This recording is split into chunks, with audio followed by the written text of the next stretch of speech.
There, we're live. Okay. All right. David Z. How's it going? I told Oh Christian I man. saved the best for last, and he got pissed off about that. Jason S. Everything is going great, and you were right, and to hell with Christian. Yeah, right. See? Yeah, I'm on point now. I've now had everyone from Exploding Heads on the podcast. Sorry you were last, but once That's again, okay. save the best for We're, last. thanks, brother. Yeah, better late than Ariadne, never. you did catch Oh, a live. cool. Very cool. Nice. Ariadne is somebody who is a workaholic, I guess, Hmm. because she always seems to be at work. But That's today she okay. caught the live. Oh, speaking Sweet. of work, Giovanni Perez, we used to work together. That's Right fun. on. Yo, what's up? Hey, yo. There Yep, you she's go. at work. See? Cool. That's all right. Always working. Wow, somebody got to be. All right. So, Dave Z. So, yeah, We I'm here. Finally. Yeah, finally. This is one of Yeah. those long Thank you. time overdue type of things. We did a Uh, uh, podcast together 3 weeks ago. How long ago was that? Probably 3. Don't ask me to remember short term. Probably. My father called me last night and says he's 80, he's 86, right? And Yeah. he's bugged out about all kinds of things. He has same issues I have in his stomach, but because he's so worried about it, he makes it a lot worse. So he's been on THC gummies among some other things. Well, Yeah. a CBD and some other prescribed stuff. But anyway, last night he calls me up and he goes, "Well," he goes, "my short-term memory is bad. I can't remember why I walked into the kitchen, and then your Aunt Mary told me that it happens to her when she has the THC gummies." I said, "Yeah, Dad, it's been happening to me all my life." But he goes, "Well, I'm not taking her anymore." So that's what he said. I'll tell you in a couple days if he's back on. But I found that funny. Yeah, it's my short term memory. I can't have this. I'm like, okay, now Oh, you're gonna be bugging out about everything else because these were actually calming him down a little bit. But anyway, I thought that was funny. The whole short term memory thing. He's well, 86. He's worried about a short term memory. I'm like, you're not supposed to have a good short term memory. Just take the comfort. well, let's just hope he doesn't take Brandon level doses. Did you know about that story? Oh my Yeah, he gosh. told it on the podcast. Oh, dude, they never listen to me. Him and Christian do not listen to me. I said, B, when you finally sit down to take a gummy, consult with me first. I told him repeatedly, and he didn't. He would have been just fine. They're like my children, those two. Sometimes it's so weird. I have I've never been a drug person in any way, shape, or form. Every time I've tried anything, which is very, very, very, very little, I have a horrible, horrible reaction. So Oh, my I'm brain is sorry to just hear not that. my brain is not meant for drugs at all. No, I can't Are you a handle them. drinker? It was when I was young, but I quit many, many, many years ago. Dude, I that's have, great news. Because yeah, screw alcohol. I mean, yeah. if you can't handle THC, so be it. I get it. I feel bad for you, but alcohol is no, yeah, that's the worst alternative. And I've always They loved THC and mushrooms. I've been this way since I've been 19 years old. So ain't nothing yeah, 30 years. they did a study once upon a time. I don't remember. I could look it up, but they did a study and they followed three different groups of people. One is a group of drinkers, like heavy drinkers, one of non-drinkers, and one of like moderate, like casual drinkers, like most people. And their findings were, of course, that the people who drank the most died the quickest, of course, as one would expect. Yeah. But then in second place was the people who didn't drink at all died the second quickest. And then the people who drank moderately lived the longest in the study, anyway. Which Well, actually it made just goes to sense to show. me because it's just about balance and it's about relaxing and cutting loose, but not taking it too far. That's it. We need that. We need to check out of our mental selves every so often. And not that I promote alcohol, but if you it's like you said, if you can have a little bit and kick it, it's good. You know what I mean? It's good for you. It's good for your body. If you had just have a couple of drinks, whatever it is, it's good for your mind. And if your mind's healthy, the mind controls everything. Just like I said with my father. His stomach aches Absolutely. are so much worse just because he's freaking worried about it constantly. I have the Yeah. same thing. I've had it since birth. And I've just learned just to accept it as it is. If I worry if I'm going to have stomach problems tomorrow, guess what? I will. So Yeah. that's what it is. Yeah. I definitely have this. I'll tell Kaylee, and it'll be like kind of a joke between us because I won't have a problem for especially like a digestive issue in my like right side here, and I won't have a problem with it for like a week or two or a month or whatever, and then randomly I'll just bring it up because it's like I forget about it sometimes, and then I'll be like, oh, wow, it's been like a month since I've had any issues in there. And fuck, dude, like with clockwork, within like an hour, all of a sudden, all the pain, all of the problems, they'll all come back because I put focus on it. And 100% Yep. my body controls, or my mind controls my body. It's crazy. Right. And that's one thing. It's too bad you can't take it, but that's one THC helps me with. Like I was on like medication because I had some weird things happen with my brain after COVID hit it. Really weird things. And they had me on a tranquilizer. They had me on an antidepressant and they had me on an antipsychotic. The only reason I was on the antipsychotic is because I hallucinate things out of the corner of my eye sometimes. So it isn't like I was completely losing my mind, but it does happen, and it's That's been because more you've taken, prevalent. that's because you've Well, taken too many hallucinogens. well, that's probably got something to do with it. Yeah, but it didn't happen until COVID hit me, and then my brain snapped, and then this stuff started happening. So This, they had me and all that. Now, currently, as soon as I got the okay at work, as soon as I reached out to my HR and they told me because of my new position that I'm not subject to random drug tests, I immediately went back on the THC daily. And I have officially weaned myself off those 3 other drugs that I had, and I'm doing much better.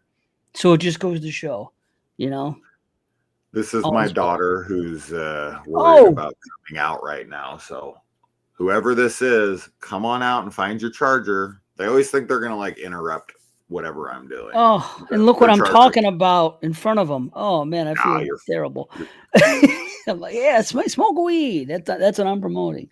Hello. what's up, Brett? And then hello, new to the channel, but crack me up with your Speak No Evil movie review. I felt the exact same way. Why the hell didn't they do something? I mean, we talked about this on the channel. Obviously, that's the whole point of the movie is that they don't do anything, and it's supposed to be some kind of social commentary on polite society, which is fine. It's how. What are your thoughts on the original Speak No Evil? I don't know how you feel about the movie. I love it. And hello, what's her name? Angie. Hello, Angie, and okay, and thank you. But this is what I thought about it. At first, I was like, man, what she's saying, that's what I thought at first. Then I had a discussion with Brian and Jamie Sammons, and yeah, they were basically telling me that again, I don't know that the way they either perceive it or happen to know that a lot of people in those countries, in different countries, it's almost like they did this intentionally to critique their own people because I guess correct. they're known for being very docile and they will Yeah, put up with a lot more than we will. So because it's from another country, I think it's partially, according to what they say, that's lost in translation. So I'm yeah. willing to accept that, and that I works for me. totally. So like I said in the review, even though I get shit for it, even though I brought it up in the actual review, I get it. I just don't like it. Right? Like you can get something and you can totally like grasp what they're putting down, but I can still be like, okay, that's and that might be a masterpiece. It might be amazing. It might be incredible for everybody, but oh my God, did I Well, have to? But the whole point of it was to infuriate me. It did its job. So kudos, but I still hated my time with it. oh, I'm But sorry to that's hear that. but I that's really liked effective. it. But that's effective filmmaking. So in one way, as I said in the review, kudos, like I just said, like incredible. You elicited the response you wanted to get out of me. It's supposed to anger me. It's supposed to, have this kind of visceral reaction to it. That's the intention of it. Mm-hmm. Right? So like Yeah. Well, they look at it this succeeded way. in what they set out to do. And I applaud them for that. It's a very well made film. It's very well acted. This and Great that. ending. I still could like I'm critiquing the film for doing exactly what it set out to do. That's why I'm always like, no, it's fine. Right? Like I get it. It's well made. I give them their just desserts. No, just praise. And I just don't enjoy my time with it. Well, let me see if I can help you. Let me see if I can help you. Jay the Dead calls me the persuasive one. Sometimes I'm able to change people's minds. Many times they're able to change my minds. So if we're willing to accept that people like the antagonist exist, we should be equally willing to accept that people like the protagonist exist in this world too. There are meek people like that. There are some people, and maybe they have mental issues. Maybe they're very, they have extreme anxiety and it causes them to do that. So, in a way, it's almost more realistic because we know that there's people out there that are like that. Instead of film always having to be quote Okay, unquote I'll normal contradict people. you. I'll Okay. contradict you there really quick, only because I know you and I know a fight that you and I have had, and it was over Uh, the end of Saw 7, and how you will never accept that Dr. Gordon would ever team up with Jigsaw after what he did to his kid. It's I've come basically the around. same ending for me, where it's like, I can argue for you, hey man, you're not Dr. Gordon. Some people might do this. And you're like, no fucking way, not my kid. But you'll accept the speak no evil ending where your kid's getting taken from you. Francesca is getting taken from you, and Wow, you're just never. gonna sit down and take it. Right? Like No. you won't do it over here, but you will do it over here. So you know what I'm saying? Well, So that's a good point, but this proves what I just said earlier yeah, that my mind could be changed too. Since that show was recorded, after talking about it with many people, somebody yeah. did finally break it through to me, and now I can accept the fact that Dr. Gordon could potentially hook up with Jigsaw. So I've gotten over that. So Oh, I I'm accept that people like yeah, this exist 100%. yeah. I am not, Well, yeah, I you am know not that. lost on that. People would sit there and just be like, fuck it, I'm not fighting for my kid. It's just like, as somebody who has two daughters and would fight I, to the death, it's a right. hard pill for me to swallow as the person screaming, go do something for your fucking kid. That's why even though Speak No Agreed. Evil's remake is like not as impactful, it's that alternate reality version that you're screaming at the screen to do, and you kind of get this catharsis through it. That's why I like the Speak No Evil remake, is because it kind of does, even though, as I said, it's not going to have that cultural impact. It's not going to have a message that really gets through. It's a crowd pleaser. It's not as good of a movie, but because I have that alternate reality universe to watch it through, to kind of get what you wanted out of the other one, it's a fun kind of experiment of like, yes, that's what I would have done. Yeah. That's what they should have done. So it's kind of cool, almost like a video game where you get to choose fight back or don't fight back. And it's like, it's nice to have that other option if you want it. Well, check it. I agree with you, and I agree with that take because that is what I actually like both of these movies equally. I don't think either are great, but I like them. I think they're both pretty good. And at this point, based on seeing each of them one time, I like them equally. And I like the way the first two acts were handled in the remake, more so than the original for the same complaints that you guys had. I wish it wasn't that way. I was just trying to make it as better as possible. for all of our enjoyment level. So, yeah, I actually like what they did in the remake better for the first two acts, but I prefer the third act of the Right, you like the dark. original, especially the climax and the ending. I mean, come on. I mean, typically they wussed out in the Hollywood version in the end, but I expected that, and that's okay. It's not really necessarily a wuss out. It's just it's expected. So I like them both. Yeah, so I'm sorry to throw off the commentary off, but one last question: why did the antagonist seem so sad at the end, as though they hated to kill them? I think for me, it comes down to he's just kind of bummed that he was right, that this guy wasn't going to fight back, and he's kind of disappointed in him.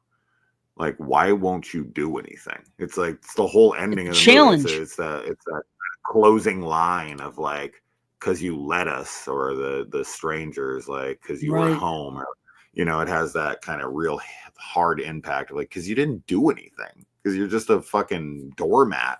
And I think for him, it's kind of like he's so fed up with people who don't really fight back against something that they should. Like, he wants him to. Because throughout the film, he does try to like invoke in him some kind of like carnal caveman self. They go out and they're like screaming in the wind, and he's like trying to get this kind of guy out of him. And when it comes down to the end, when it's time to fight back, the guy just kind of crumples back in, and it's almost like a failed project.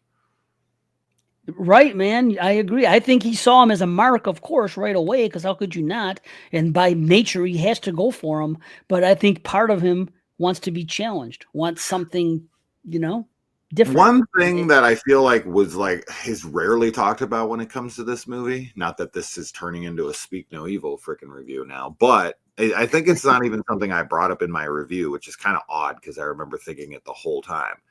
I think it's pretty clear that the husband in this movie, the original, not in the remake, very much at all, but the original is gay for the dude. Like, in the very first, like in the first 30 minutes, I was 100% positive, because I didn't know anything about the film. I didn't know what the fuck I was watching. It could have went anywhere.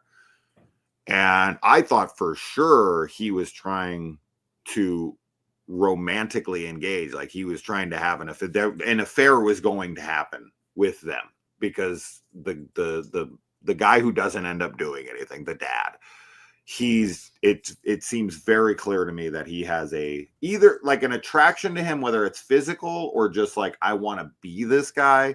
It toes the line very heavy for me, where I was like, is this dude into this guy? Because he keeps like trying to get with him at all moments, and he's like, oh no, I think we should go there, like I want to fuck him, you know what I mean? Like, that's the way it felt to me the whole film.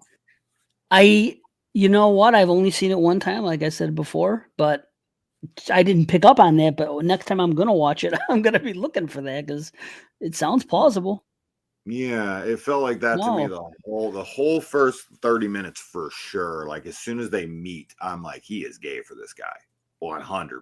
Like, it was instant for me. So, anybody else on that one? Anyway, all right, we should move off of the Speak No Evil, and let's speak about the babes of the Halloween franchise. So the reason that this came to fruition is we had our podcast, and we were talking about how, I had never done anything with you or Brandon, but I had done tons of things with Christian. And Dave was like, yeah, you did this Friday the 13th hot babes thing. Of all the shit I would have wanted to come on for, Friday the 13th and women, my two favorite topics.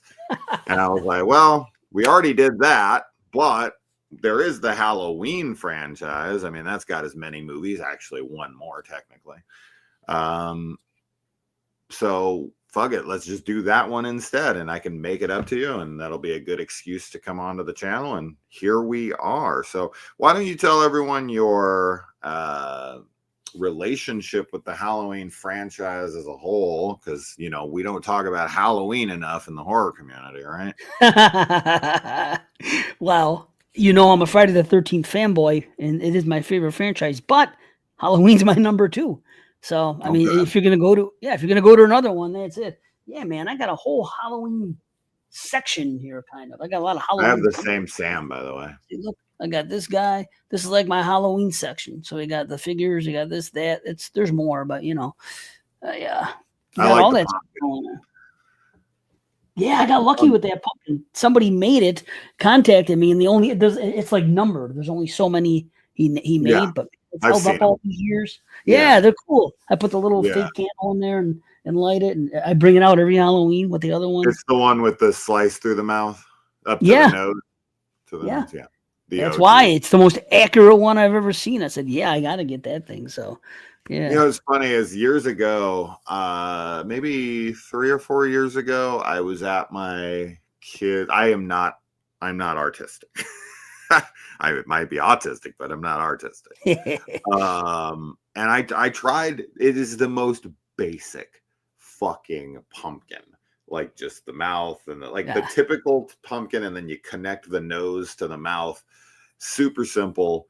I tried it. I sat down. I pulled up a picture of that image and I tried to sketch it out with a thing, and I tried to carve. It looked like shit. It was incredible. I have no size, like I have no ability to like scale things. It was horrible. No, It was fucking me some. horrible.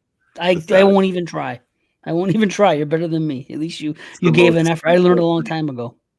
But here's the what this is why I thought I could do it. So if you give me like a stencil, right, or whatever, I can carve the most amazing pumpkins. I've done it. I can send you pictures. Fucking like a whole like haunted house out in this whole thing. Like I went in there and I did all these little details on it, whatever. Like I'm okay like that, but I can't create my own pattern. Like I just can't do scale right. And I like the eyes and the nose and everything were like too far apart, and it was terrible. It was terrible. It was embarrassing. At least you Uh, got something. I can't do yeah. anything even close to that. So, I got Although more the worst stuff the too. worst carved pumpkin I've ever seen in my life is the one in Halloween that Jamie, Tommy, and Lindsay are bringing out when they Oh, that carve their scene? jack-o'-lantern. Yeah. That little tiny mouth that just goes like this and like a couple little eyes. I'm like, that is the laziest ass pumpkin carve I've ever seen in my life. Wow. All the times I've seen that movie. You've Maybe not never as much as noticed how you, like but shittily that thing's carved? no. I love That's that scene too when they're walking. oh yeah. Oh, I guess I'm just looking at the other stuff and not the pumpkin.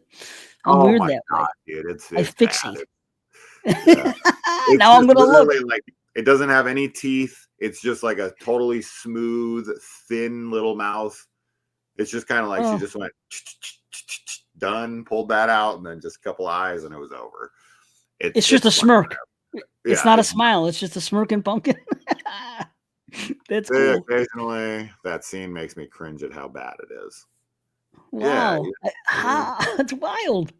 yeah. Wow. I can't wait to watch it next Halloween. And yeah, I'll look for it this year. How cool. See, all the times I've watched it, and I never even thought to look for that. So Oh that's yeah, cool. no. I've watched I it. got cool things back here I wanted to show you, but I'm not going to bring Yeah. them out. But they're stuck back in there. But I Oh, have, and I just had to put them away because I had to put them on, what do you call it? Fake heads. Because my wife and daughter got me the silver shamrock, the good ones. The freaking oh everything's hell on yeah. it. Yeah, I Yeah. mean they spent freaking money on them. So I have all three. They used to be posted there in the Halloween section on top with the other things, and but eventually the weight, I don't know, they started giving. So I have to get some. I have to find the right, what do you call it? The things that people put wigs on, those fake heads and strong enough Yeah. stands, you know. Yeah. But yeah, so Um, I'm into the franchise extensively, millions of T-shirts, everything. So I do love the franchise. The middle part I think is the weakest. I'm the biggest fan of the first three and the last five, and that's where it is for me. But oh I yeah. love almost all of them except part Resurrection. Okay, You know, I'm gonna read you. Let me pull it up really quick. We'll see how much we align in this cool, way. cool. So I'll read you my ranking, although this is kind of fluid because parts 2 through 5 are basically the same, like all tied for second place for me. It's so hard to rank them, but How do I have it in this ranking is the question. Halloween ranking. All right. At number 13, as expected, and I don't take anyone's list seriously unless this is at 13, Halloween Resurrection. It is without a doubt the worst in the franchise. I won't hear anything else. I know agree. tons of people who do not have it as number 13. I see it all the time. Rob Zombie's Halloween 2 I see in 13th a lot, and I'm just like, yo, what? Anyway, all right. This is where we will differ for sure. But in number 12, I have Halloween H2O. I've always hated this film. It's the other one in the franchise that I can't stand. Wow. That's actually interesting because then that's almost like those two like match up perfectly together, H2O and Resurrection. They were the comebacks for Jamie Lee at the time. So that's actually kind of cool. My number, do you my have number 12 you is, have a ranking in hand? yeah, I do. Oh, I have cool. a list that I did on Letterboxd. Yeah, I got a list for everything. Yeah, my Halloween 5 is my number 12. Okay, well, my Halloween 5 is my number 11, so I'm not far off of you on that. But that is the first one that I like. Right. I do enjoy Halloween 5. If you watch, I've always said, I shouldn't say always, but in recent years, in the last maybe 10 years, I found the hack for Halloween 5. I found the hack. Well, yeah. Just watch it as a giallo. If you watch it as a giallo, it becomes a totally different film because that's the feel it has. Well, I was watching and I'm like, man, this feels like if someone tried to make Halloween into a giallo film, like just kind of a vibe it has. It's very nonsensical. It just doesn't flow in like the traditional slasher way. And then I started watching it as like almost like a giallo. It's not exactly like one, but it has that flavor to it that I'm like, okay, I really have to detach this from the franchise because as a follow-up to 4, it doesn't work. It's so broken apart. It doesn't feel like an actual follow-up because anyway, that's been my hack for the last few years. I love parts of 5. I think that the chase with Jamie in the house and the laundry chute is one of the best in the franchise. There's good things about it, but god damn it has issues. Well, you know what? That giallo thing might actually help me. It does have issues, but there are some good things in it. There's actual daytime stalking scenes, which we haven't had in the longest time, and there's some slasher elements in that one that we're missing from the one prior. And I'm not a big. I think I'm not a big fan of 4, anyways. Matter of fact, 4 would be next on my list. It would be my number 10. And I only think 4. I do think 4 is better, mostly because I've always really loved the first. Did you say what your number 11 is? Yeah, 4. It goes Halloween. It goes Resurrection, and then 5, and then 4. Oh wow. Okay, so this is where we differ. Yeah, I anticipated. Yeah, most people love 4, and I get that. It was the first Halloween movie I saw in theaters. I was 6 years old, and I think Halloween 4 has my favorite atmosphere in the entire franchise. There's an atmosphere to Halloween 4 that just can't be matched. Especially, it has my favorite opening credits by far. The shit down in the farms and the pumpkin up on the tractor and all that stuff is incredible to me. It like sets the perfect vibe for the film. So it does. I love that, but I just can't compare it to the beginnings of 1, 2, and 3 for me. But I do. You're not alone in that boat. I've heard a lot of people say they love 4 and the intro to it, and I get it. But I think that Halloween 1 and 2 especially are like epic in the annals of horror, and they always. And again, I saw them at a young age, like you saw 4 at a young age, so that could figure into it as well. But it was always really scary to me. I remember watching them on cable even, and when part 2 came out, and the skull was in the back of the pumpkin, I just remember hitting me a certain way. I was young, you know what I mean? I was like 10. So I love the atmosphere of H2. Katie Stackhoff's Jen and her striptease smoking. Well, we'll see. Let's bookmark that. We'll see if it shows up on either of our lists today.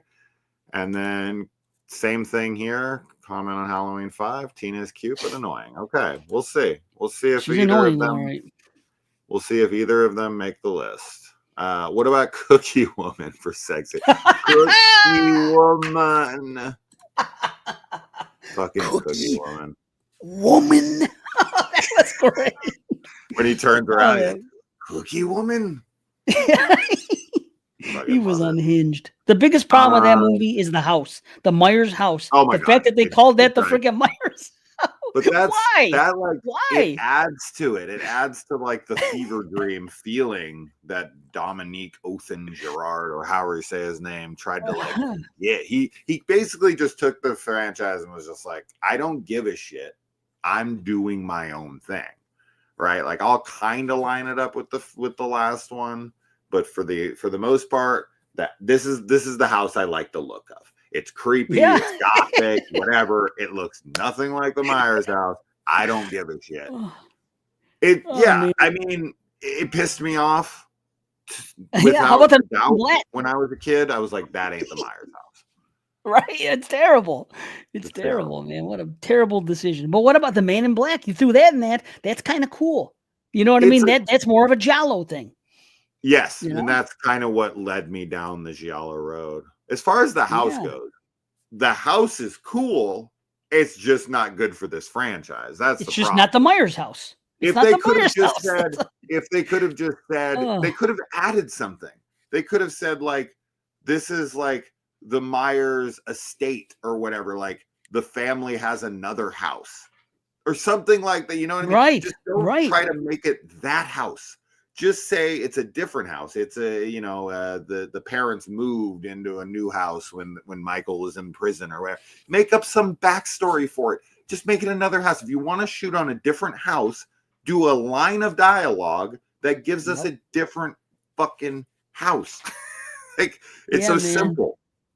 But they were clever because they at least put the girl in the window combing her hair the way Judith was in the first one. See that? I always thought that was cool. I was like, okay, now I see what they're going for. So they stuck with something like that from 78, but didn't have the courtesy to freaking give us a line of dialogue at least why that isn't really the Myers house.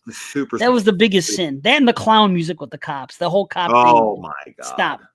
You know? That is a disgrace. Also, boy, when she bumps into Max up in the attic and it barks, because it's the audio of a barking dog is crazy to me. Like us as the audience is supposed to not remember what kind of noises a dog makes. Like, what's the intention of adding the dog barks? That has always blew my mind.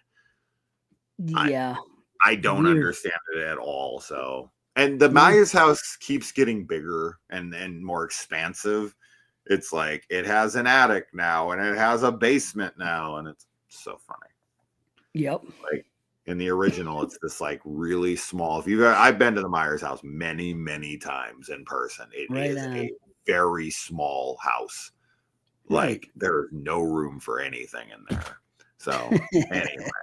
All right, number 10 is Halloween. Rob Zombie's Halloween. Funny enough. I like this movie. As I said, I like everything from here up. Okay. Yeah, I'm into it. I enjoy it, but it's got some issues here and there, of course. I prefer the theatrical cut because I hate the rape scene. I think it is such a lame addition to the unrated cut. It's like it's so frantic and like unhinged, and it just doesn't fit the tone of this movie at all for me. It's like, what the fuck is this scene? Take this out of here. I like when Michael breaks his chains. That scene's it's so simple and old school. I would have completely, but that's Rob Zombie doing Rob Zombie things because he feels he has to. Yeah, I know that's and I like Rob Zombie's movies and I like that movie, but he just does that. That's him. But Rob Zombie's Halloween. Well, you like them from here on up, so that's good. Yeah. I like Halloween 5. The only two I don't like is H2O because, as you know, I famously don't like Scream, and it is Halloween Scream version. It's Hollow Scream. That's what I've always called Scream, it. Yeah, dude. man. And 100%. I do not like the Scream vibe at all. I don't like Scream. I don't like I Know What You Did Last Summer. I don't like Urban Legend. I don't like late 90s slashers that are Scream clones. They never do anything for me. I hate that style. They're Agreed. bloodless. I think they're too polished in like a 90s way that I don't like. The That shit music. doesn't work. Music. Yep. The music and Yep. that's It's okay. orchestral. That was a big It's thing with very Scream, and orchestral. it's Yeah. too orchestral. It's like it's too bombastic for a slasher. That's Yeah. what I feel about those. Like we had orchestral stuff in the early slashers, strings and whatnot and stuff like that. But that's something else I didn't like about it. What are you gonna Well, do? thank you, So Angie, for becoming a member. That's very wow, sweet. Why very is cool. this not to put her on display here, but why does this feel like a Dave Z girl here? I wasn't gonna say it, but yeah, no doubt about it. I like her. She's cool. For half a second, I was like, "Wow, this Yep. is definitely a Dave Z pick here." Yep. Sure, Angie's going to end up on Dave Z's top 10 list here in a minute. She's part of the Halloween stream. We're That's bumping great. the last person off. Angie. Yeah, we're gonna do there you go. Maybe we'll do a top 10 for streamers. You know? Oh my gosh. I'm putting Duritan as number one. Where to go? Nice. Duritan. There you go. Oh yeah, absolutely. Gotta be. So oh wow, another member. Well, thank you. Jeez. see, all right. look at this. Awesome. Hey, I know Eric. Right on. Hey, she's Awesome. blushing over here, or she's like, "Oh Angie, my God, right I'm on. recording you." I don't know which. We'll Yeah, see. could be. Yeah, you gotta be careful with this. Well, the fact that they're here for a show like this, you know what I mean? Already we're gonna be That's saying true. things. They know we're here to objectify women, so if you're supporting Something the like street, that. we like. So back to number liking 10. them. Yes, everything here I like and up. Okay. And we were just talking about it. H2O. It's this far down because of the reasons you said. I'm with you. I'm not crazy about the Scream vibe. There's some things I don't like, and there's a few things I like. Two, it's fine, but yeah, that's it. H2O. I like it. Don't love it. The late 90s was the worst era for American horror. I agree wholeheartedly. All the 90s, period. Oh, all no the way. 90s. Not all the 90s. Let me say this. I did a video breaking down all of the horror that came before Scream and then the horror that came after Scream for about Me too. 4 or 5 years. Wow. And it was my video. It was my like hot take of how Scream did not save horror. I did the same thing. What the hell? Are you serious? Funny. That's funny. So we gotta find out. Wow. Yeah, I did this whole breakdown of every movie that came out, like from 1990 to 1996, and it was just so many great films where people were like, "Horror is dead," and I'm looking at like Candyman, and I'm looking at all these amazing titles, and I'm like, and then you look post Scream, and it's like Urban Legend, I Know What You Did Last Summer, like all this garbage that I'm like, oh yeah, it really saved horror. Like I know what they're saying. They're saying box office wise, it reinvigorated studios to want to take risks on making horror again.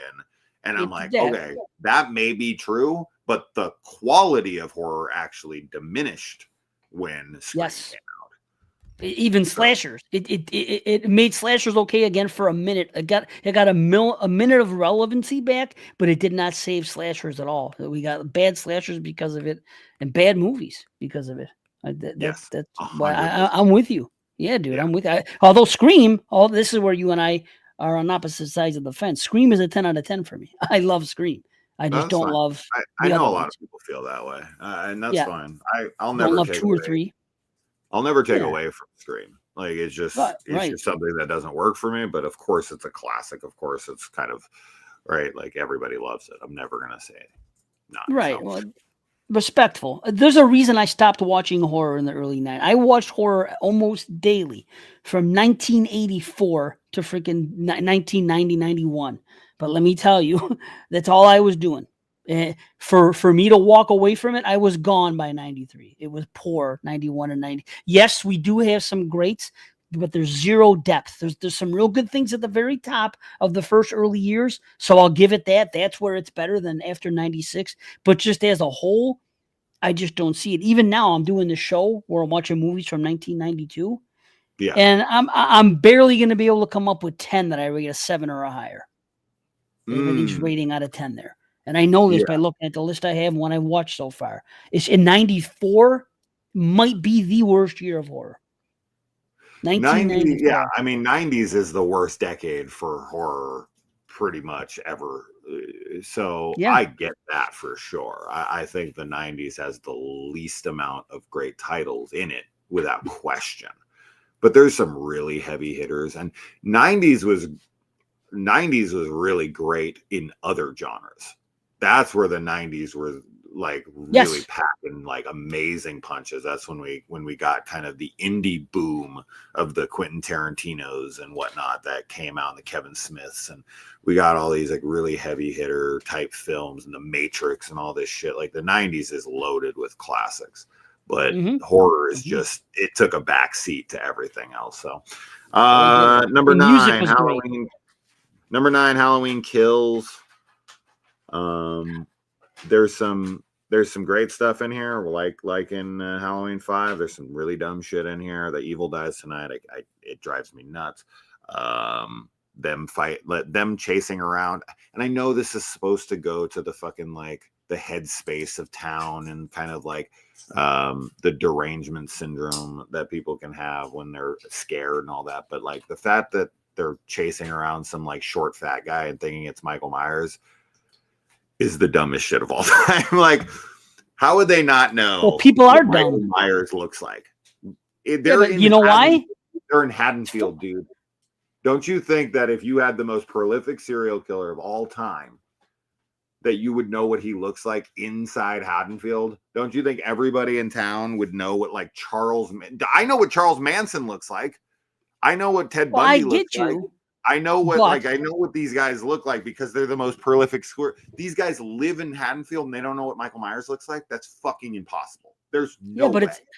But listen, it's 40 years later. I know what Manson looked like because he was on my TV still for a while, and I know what Bundy looked like because he was single fucking television. His picture would be on every fucking television. Keep your eye out for this guy. He's out. He would be on every television. An escaped mental patient who killed everybody in that town, and he's currently running amok throughout Haddonfield. You don't think they'd have pictures of him all over the television? Come on. Yeah, but dude, he only did killing one night. He's not prolific. In this world, in 2018, all he did was kill 3 people. Saying it's in Haddonfield. If he was anywhere else, I'd be like, yeah, that's forgivable. But when he's that big, once again, he'd be all over television. There's no way that Danny DeVito's Penguin is getting chased around thinking to be Michael Myers. There's just no way in my mind. There's no way. They're like, hey, you think Michael Myers is that little short fat guy over there? Let's get him. I don't know. I can excuse it. I'll leave it at that. Jason cries tonight. Jason cries tonight.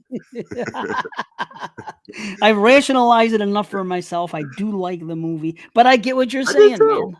A lot of people had that complaint. Yeah, you said you like them all from that spot up. Yeah, I like the movie. It's got stupid scenes. So what?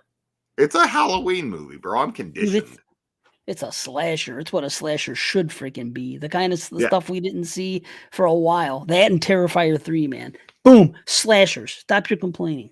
Body counts. That's what we wanted for years, Shoot. Sure, so anyway. But our number one in this franchise is going to have no on-screen kills, so it's not absolutely necessary for it to be a good movie. But you know what I mean. You're right. But I guess it's also what a lot of the 80s slasher fans have been pining for. People are doing it, and I'm fine with that. Fair to say, right? Yeah, I love it. Yeah. I love the kills in it. I think there's some great shit, but it's got its issues. Yeah, no, I feel you. Son of a gun.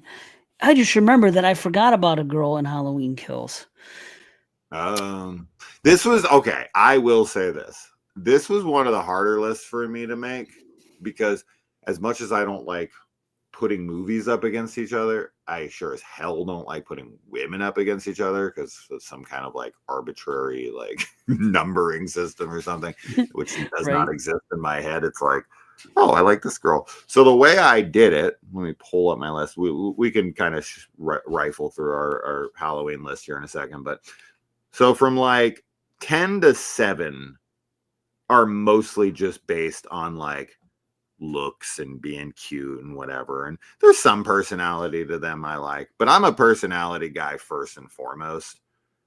So for me, it's like looks have to accompany like the way that I feel about them. okay. But I also All right. have a very specific, unique taste for sure. And I think you'll be pretty surprised about my list. As I think anybody who saw my other lists like this, they won't be that shocked. I have a fairly unique taste when it comes to the ladies. So I know this for sure. We'll have a couple on here that'll be the same, but I will definitely have some that you will not have.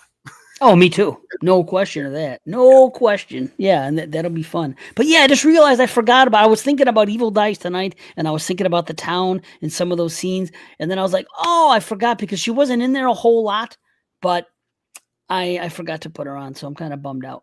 But she's in Halloween Kills. So Who's Golden Shower Girl? Is that the who's girl? Golden? Is that the That's girl? Harley. That's Harley. Oh, that is Harley. Okay. Yeah, she's. How do you know I don't like the water sport? Right. I remember it now. And there you go. Okay, I remember. Back to qualifications. I thought about it. I thought it was about the stripper that the Frankenstein guy is with. Anyway, sorry. Oh, right. That would be but back to quals. Girl, right? It would be social media girl.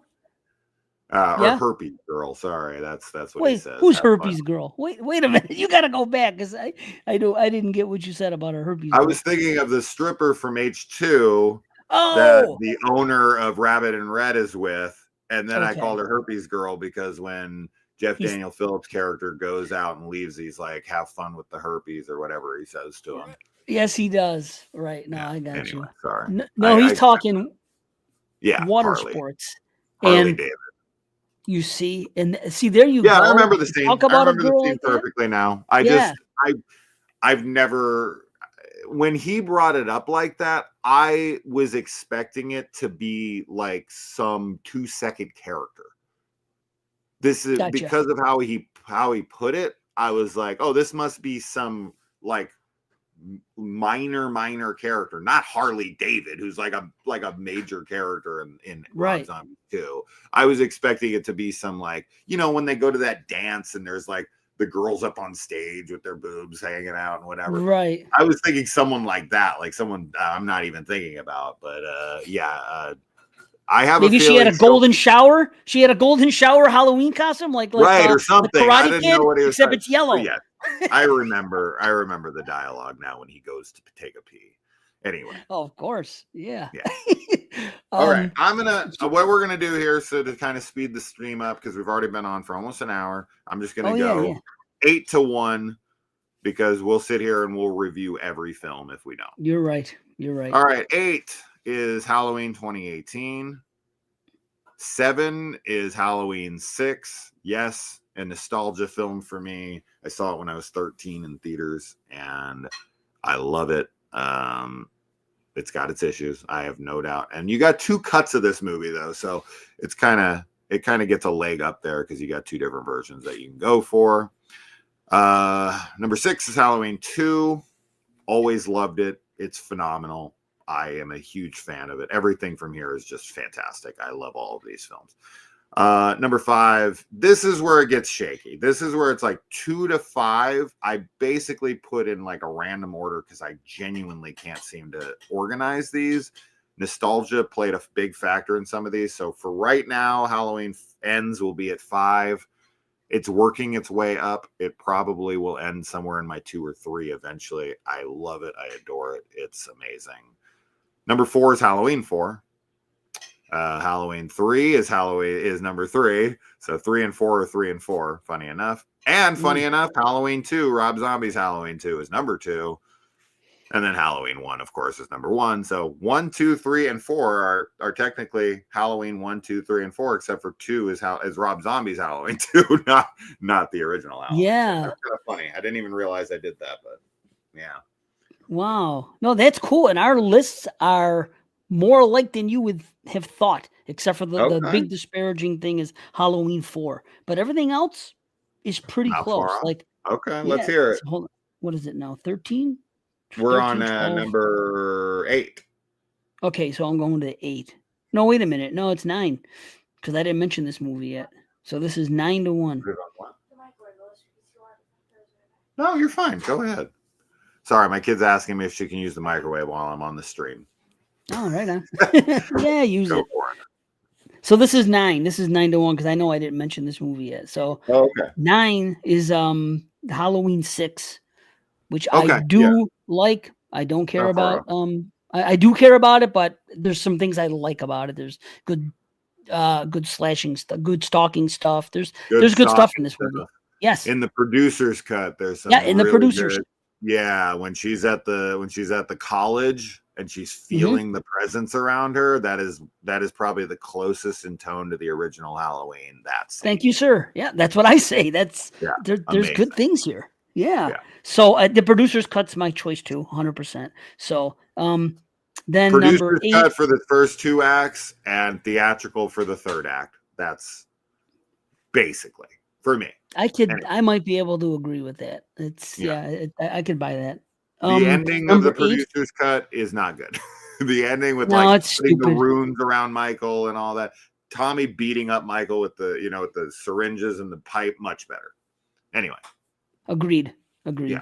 Sorry. So you had that as the one as your 9. I had that as number Um, 7. okay. Well then my number 8 was Halloween 2018. Oh, So mine too. Same exact. Wow. there you go. Pretty Okay. close. And then my number 7 was Rob Zombie's Halloween. Okay. I'm So number 10 on that, but I still enjoy right, it. So yeah. right. Uh-huh.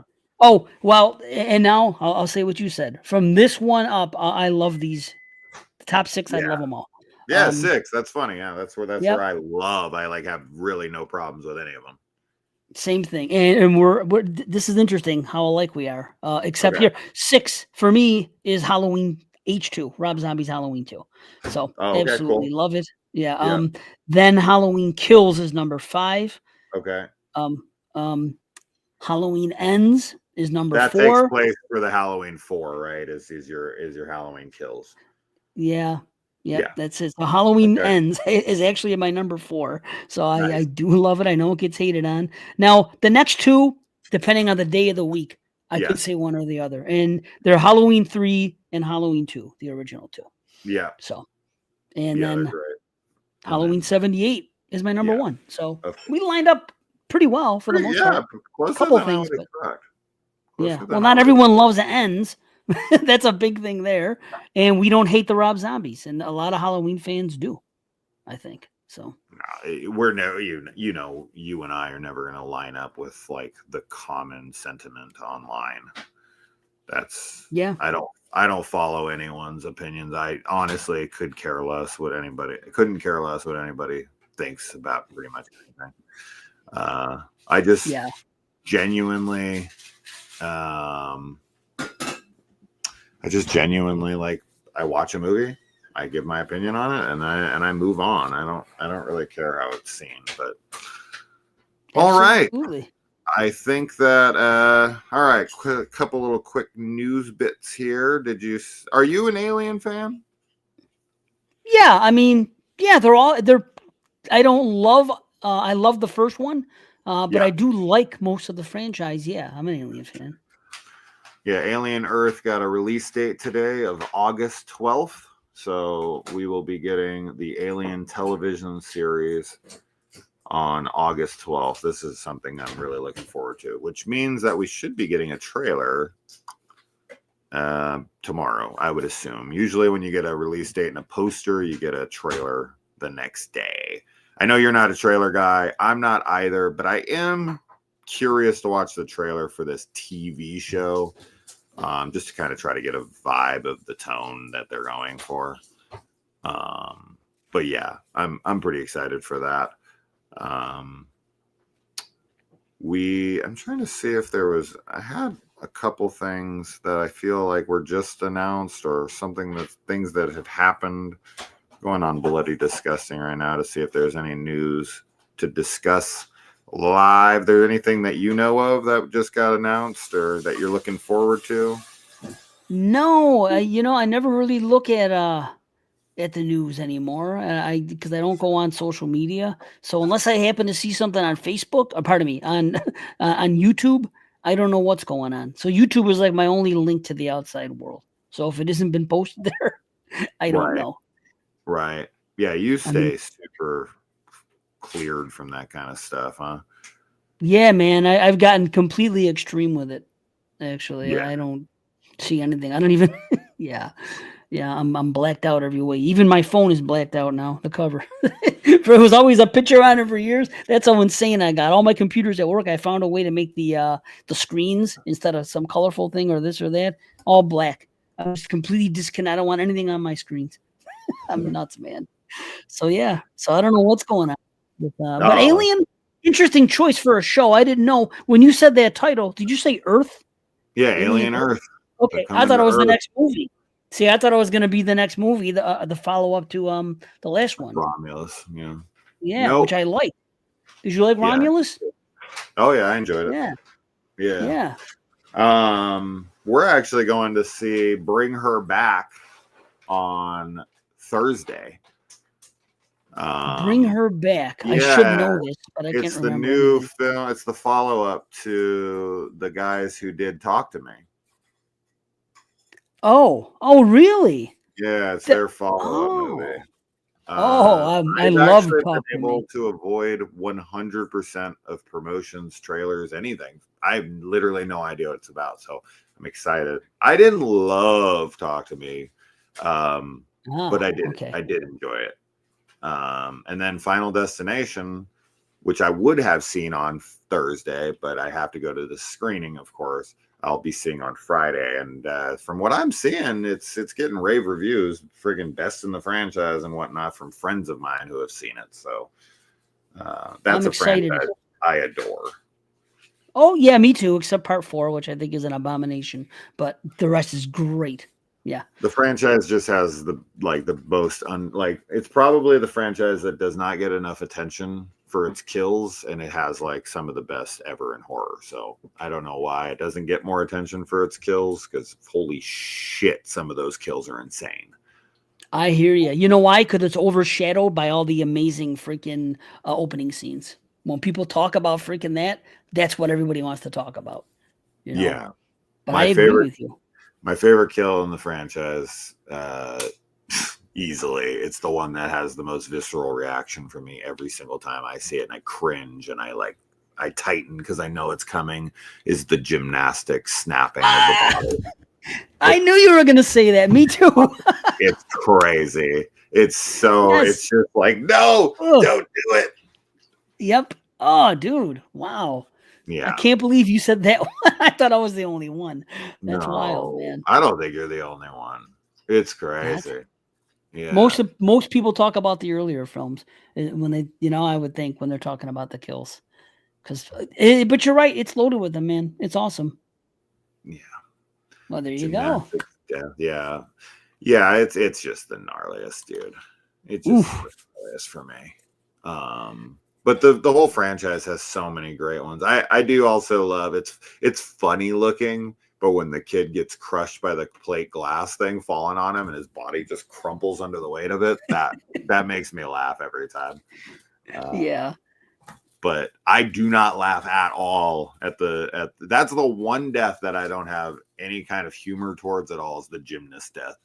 It always is like, oh Yep. God, no. Ugh. Yep. Yeah, It's it rough. gets me. Yeah. All right, 1 hour in, I think it's time to get to this list. I am super curious about yours. Me too, man. I don't know, I've been listening to the podcast for many years. I've listened to a lot of episodes. I've listened to you talk a lot over the years. You guys definitely like me. You like the ladies very Too much. unabashedly and unapologetically, which is great. This is why we're doing this stream. You're the kind of person I want on for this, not somebody who's going to be like reserved and not, you're very open about your opinion on this kind of stuff, which is good. I think I have a pretty good gauge of your tastes, but I'm curious. I definitely think there's one girl I am super curious on if she's on your list and how high she'll be. In my head, it's like your number one. Hmm. but I'm so curious. I'm so curious. I think I'm going to surprise you. Honestly, you I think probably I'm going will. to, unless you've heard me talk about them on podcasts, I think I'll surprise you with the ones that are on there and probably the ones that aren't. I Yeah. think I'll be Right as surprising we you. said we were gonna get to this list, we dropped 10 people. Are you serious? That's hilarious. Like Jesus, it's dropping. It's like almost like we stopped the live stream. That's We were at crazy. 20 people the whole time, and now we're at 7. I never They have don't 7. want it. That's They really never. low. It's me. I turned them off. It's I me. guess so. You They were could blame like, me. I don't Hey, care what Dave thinks. I'm not Yeah. too proud. It's okay. It just might be me, and it's okay. What are you gonna Shit, do? Because we I'm had crazy. 6 with the last live stream we did. We held around 60 the whole time. We got Wow, 8 and people. that was with Brandon. Well, No, that was with my wife when we were doing the hot takes thing. With okay. Brandon, we were probably at around 30. Right now, we're at 6. Wow, Woo! it's the time of day though. It's that It too. is. It is. It is. It's 10 in the morning. I'll tell myself that so I don't start crying. Well, look at the No. time. Hey, you know People are what? on lunch These here. It's 6 early people are there. worth just as much as anybody else. So, all right. Absolutely. So, why don't you, as the guest, go first as your number 10? Once again, this was an impossibly complicated list for me to make. I was up till like 2 in the morning last night looking at this list, going through it again.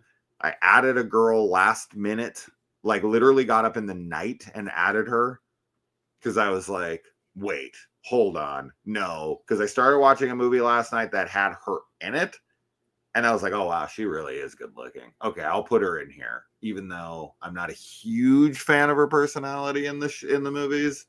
But you're going mostly off looks, right? I am like, I can't disconnect myself from personality.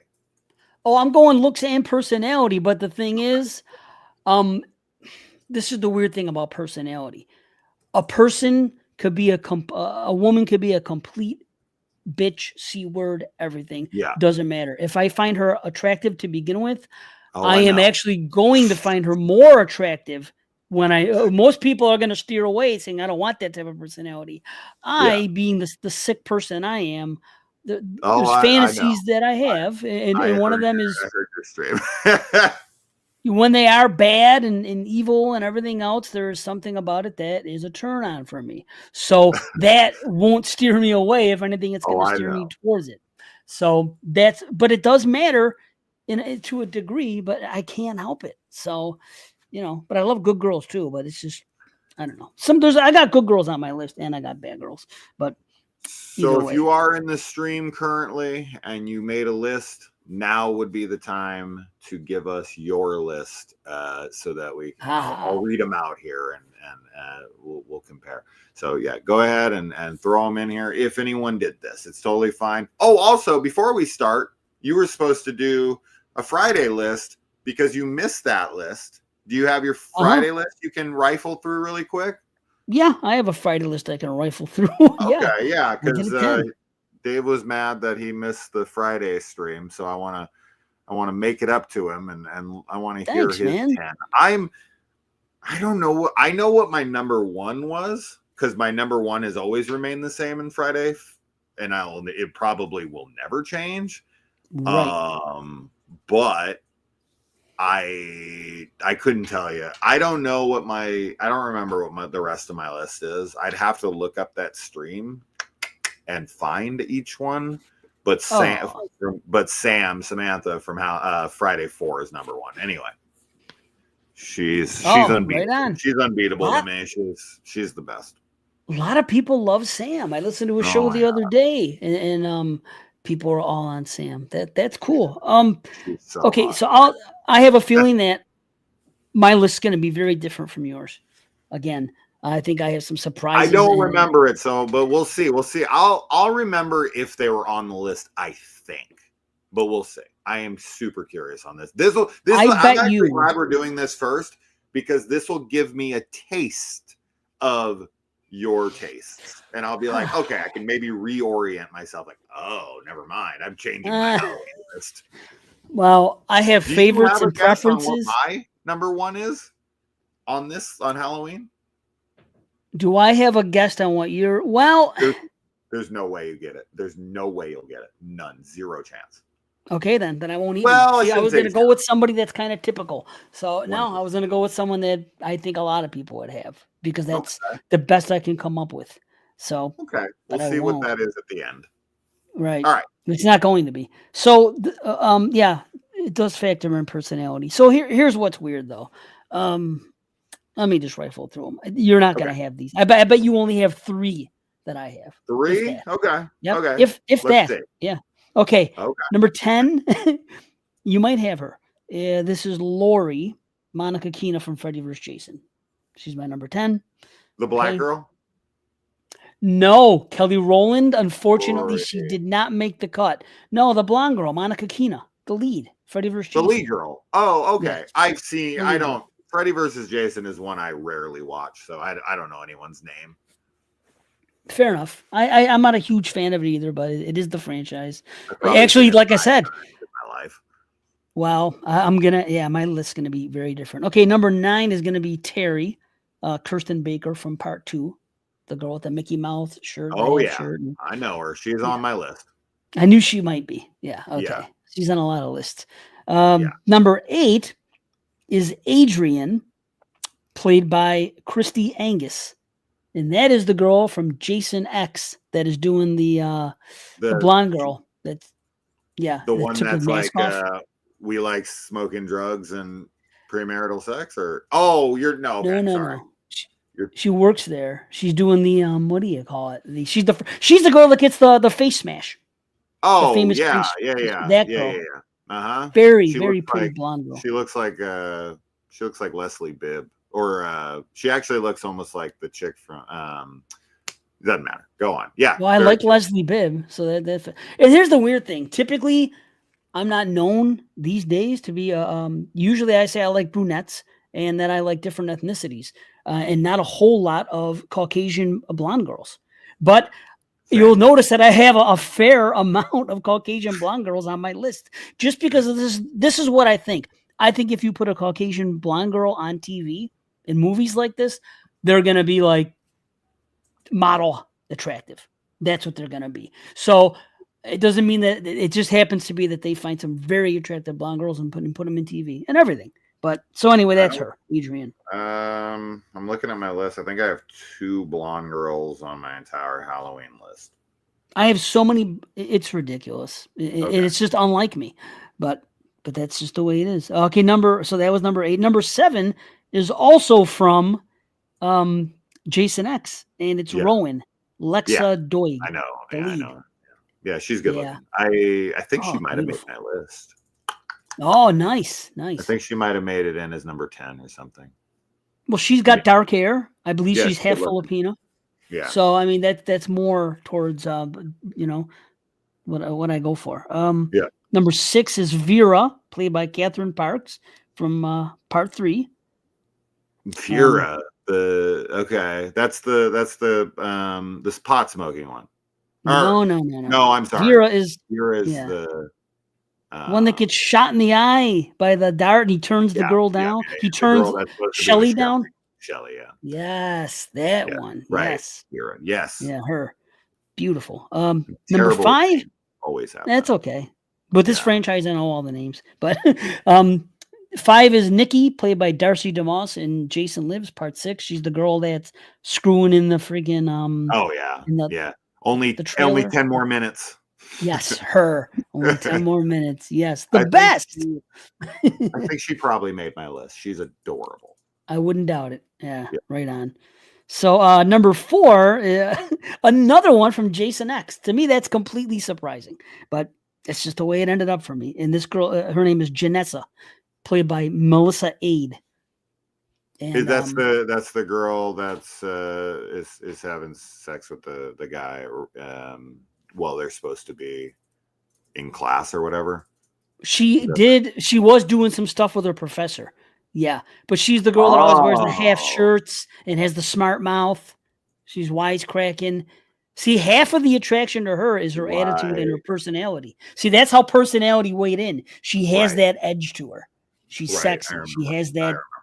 She seems promiscuous. She's very pretty. She just Yeah. has that aura. So Okay. that's what figures in. Now, number Okay. 3 is just a regular, very pretty, classic beauty girl, Marcy from the original, from part 1, played by Janine Taylor. Okay.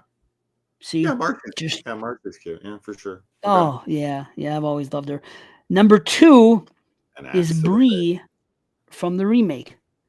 Bree, played by Juliana Gill, the girl with the perfect nipple placement. stupendous tits. Her, Yeah. yes, her. Even if she didn't have those breasts, I'm not even a boob guy. I'm a butt guy. But even if she didn't have those breasts, she just has a very pretty face. She's just very sexy. Her hair, everything about her personality. Boobs don't hurt, but Yeah, definitely not my type of girl at all. yeah, Yeah, fair enough. I get it. I Personality look wise, or as far as looks. all of it. Okay, All of it. Yeah, she's all pretty right, though. I mean, I would never deny that she's pretty, but yeah, it's just not my kind of girl in the slightest. that's fair. And now this is weird because again, it's my number 1. She's more known for being stacked, but to me, it's not even about that. It helps, but it's Tina from part 5, played by Debbie Sue Voorhees, with the Yeah. correct name. You know Wow, her. number I don't know one, her. huh? Oh, Oh, dude, she's so pretty. Her face, her yeah. hair, the way when she speaks, when she says "f you" Yeah. to the guy, and the way her lip curls, she's just so sexy. She just Yeah. has that aura again. Wow. Sam didn't even Yeah. make your list. Wow, that's crazy. I know everybody loves Sam, and I don't dislike her. I mean, she'd be in the 11 to 20. Yeah. Just didn't Deborah make it. Sue. Yeah, I think Debbie is probably is a number one for a lot of people. I also another girl that's on my list that would not be on a lot of people's lists is why am I forgetting her name? I'm terrible with names, as I said. Right. Well, just give me a hint. Movie and character, kind of. The like punky chick from part 5 who's doing Violet. Yeah. Violet. Yeah, Thank you. Violet. Bye. Yeah. That's more my type of chick. Anyway. I can All dig that. righty. So, all right. Well, you can. Yeah. All right. Okay. Yeah. All I right. don't know if that changes my idea of what you would have for your list here, but yeah. All right. Well, let's kick it off with number 10. I am so curious. Here we go. Oh. This I should know. Halloween franchise. I'm a little better with the names on. I should know. Okay. I should know most of these. Right. You'll know most. I think maybe 2 you won't know. Well, no, I'm so mad because I want to put this girl as my number 10 because she's fresh, because she just popped in my head. But I won't. I'll leave her for the the one from Honorable Halloween. mentions. She'll be an honorable mention. So I'll stick with what I had written down. But she's definitely my 11. Might be even higher. But number 10 for now is Nurse Karen from Halloween okay. 2. That's funny. She was my number 10. Oh, wow. And she got bumped last night when I thought of this other person and was like, no, I gotta knock it off. I put her there originally as number 10 because while I don't really care for her personality much, I also, I don't know, she's pretty. She is. It's, of course, this scene is iconic to my childhood. Yeah. Right. Right. And that's why I wanted to put her on there, because it's like that scene, which I can't talk about right now because my child's in the room. Oh, that's okay. As soon as her hair comes down, I'll talk about it. They can't hear me, right? Sure.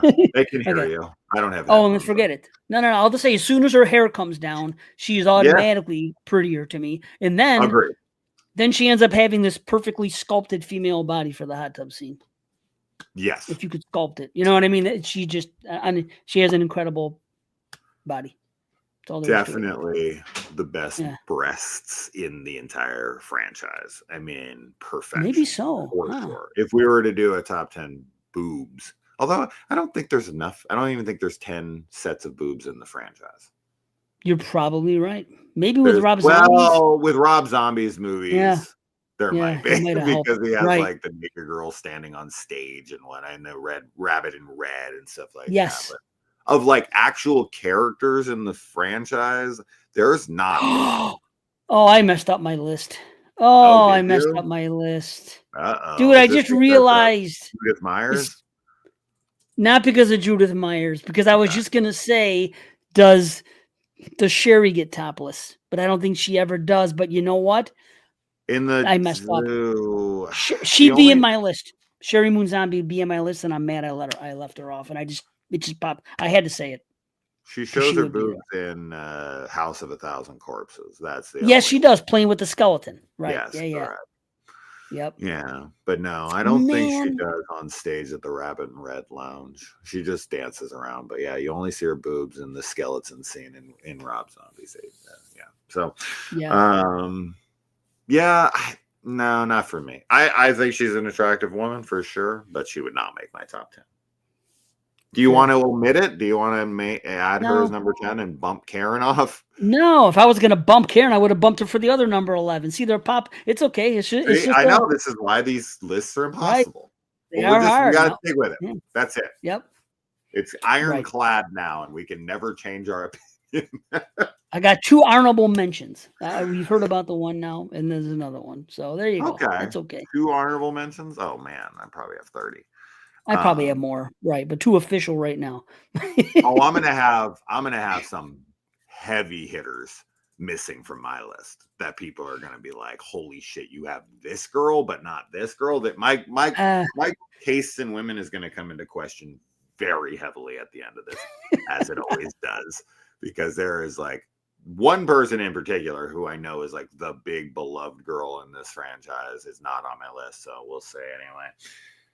All right, number 10 for me. This is that 10 spot. Isn't the 10 spot like the hardest thing to do because it's that last spot?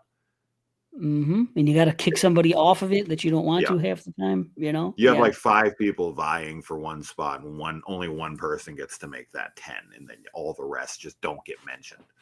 Right? And you're like, no. So, turn into Loomis. No. Awesome. No. If that girl dies tonight. All right. Number 10, we're gonna go with Scout Taylor Compton. More in Halloween 2, of course, but I definitely like her vibe in H2. Lori. Yeah. So she definitely is. She's a very attractive lady. If you haven't followed her or stayed with her since the Halloween franchise, she's just gotten better looking as the years have went on. Yeah, man. I agree, and I also agree about more part 2 than part 1. Yeah. Yes. Well, in part 1, she's more of like she feels kind of like teenager. She feels like, but in 2, that too. Yeah. And that is kind of hard. That's the one thing now to do this list in retrospect. Like, we've been watching these movies for 30 years. So it's like, if I had a crush on somebody in the mid 90s, when I don't worry, Jamie Lloyd's not ending up on my list. No, nope. Although, see, okay, well, hold on. Maybe I shouldn't have said that because now number 9's coming in for me.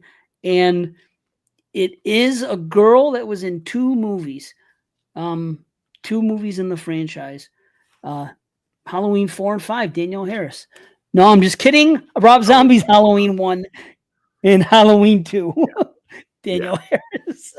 Gotta be the right 2 movies. And just like you said about what's her name, about Scout Taylor Compton, I prefer her much more in Halloween 1 and not 2. But it makes sense because their characters are very different. Remember part 2, she's all scarred up and all business and doesn't, you know what I mean? In the first one, she's trying to be sexual. Well, there's something to say about the scars, but her personality in 1 adds to it. You know, when she's fooling around with her guy and she's talking dirty to him. Stuff? All and that too. Yeah, all that stuff. It's So I thought that, you know, I'll leave it be for now, but Danielle Harris as Annie. And it also adds something to her for me, because this is something that I just like. She is the tiniest fucking girl, like in reality. She's like Yeah, 4'10". She's so small. I know. I forgot that. You know what? Honestly, that's what really did it for me. When I saw her in person, I went to a convention and I Oh, saw her you've in seen her? I've person. She never seen was her in person. Oh, so wait, have I? petite. I didn't wait in her line. I did not wait in her line, but I walked by the table when I Oh, I was, have seen her in person. She was five at age feet from 45. her. Yeah. But I Yeah, was like, same. wow, seeing her up close and seeing how Yeah. petite she was and everything. Yeah. Ever since then, that's when I really started liking her more. And then of course I watched those zombie Halloween movies enough, because that convention was like 2015, I think. So ever since then, watching these, that's when I came up on her. I was never all that about her, mostly because I remembered her too much for being Jamie Lloyd. I gotta come correct with that. It was hard for me to start being attracted to her. You know what I mean? But Oh, then, sure. like I said, after I saw her then and the pictures that she put up and everything else, Yeah. she became a sex symbol. And, I think other people are going to have her higher up on their list, but she's fine right here for me. So for me, I didn't have that issue because Halloween 4 came out when I was 6, and I saw it in theaters when I was 6, and she Right. was, I think, 9. So for me, she was like the older woman at the time. I was 16. I was 16 when it came out. So I there had you a go. big crush on her when I was a kid. Right. So like I grew up with a crush on her. Obviously I aged out of that crush on her little kid self. But Right. then by the time I got to my adulthood, she became Annie in the zombie movies. And it was like, perfect. She's been put back in the franchise and now I can crush on her again properly. Nice. Dude, I'm the same way with what's her name? Brooke Shields. When I was a kid, that was a big deal. Brooke Shields, she was underage even, and I didn't know this till recently, in the Blue Lagoon. But I was a couple years younger than her still. So she was like my first real big crush. Now, recently, like maybe 3 years ago, I found out that she was only 16 when she shot Blue Lagoon. I'm like, son of a bitch, I can't watch that movie now. I can never watch the Blue Lagoon again with that knowledge. But when I was a kid, I watched it over and over. And it's a good movie. There's some scary shit going on in there. But anyway. They showed that movie to us in high school, weirdly. And we had to get friggin' like permission because there was nudity in it when they're like swimming through the lagoon. And Yes, she's dude, there's naked. tons. They show it all. And she's 16. I know. That's and she's underage, so it's kind of funny to me. They played it for us in high school. I was in 9th grade, and they played us the Blue Lagoon. It's kind of crazy to think about. I don't know why we had to watch that, but we did. Wow. 90s. Shocking. The 90s was a different time. Yeah, in the 80s. So I feel you. Right. All right. So number 9 for you was Annie, Danielle Harris. Yeah. So number 9 for me, here's one of my, I think 2 blondes on the list. She's just so cute. She's just such a good looking girl. Is Maya Bree Grant from Rob Zombie's Halloween 2. Maya. Oh, is that the girl with the She works glasses? at the record store. Yeah, correct. She's the other girl at the record store. Okay, correct. All right. Yeah, she is pretty. Yeah. All 3 of them are pretty. That's a good crew in H2. Yeah. Yep. No, right on. That's cool. I mean, yeah, she's just this is, as I said, the first like 4 are mostly just based on like looks and vibe.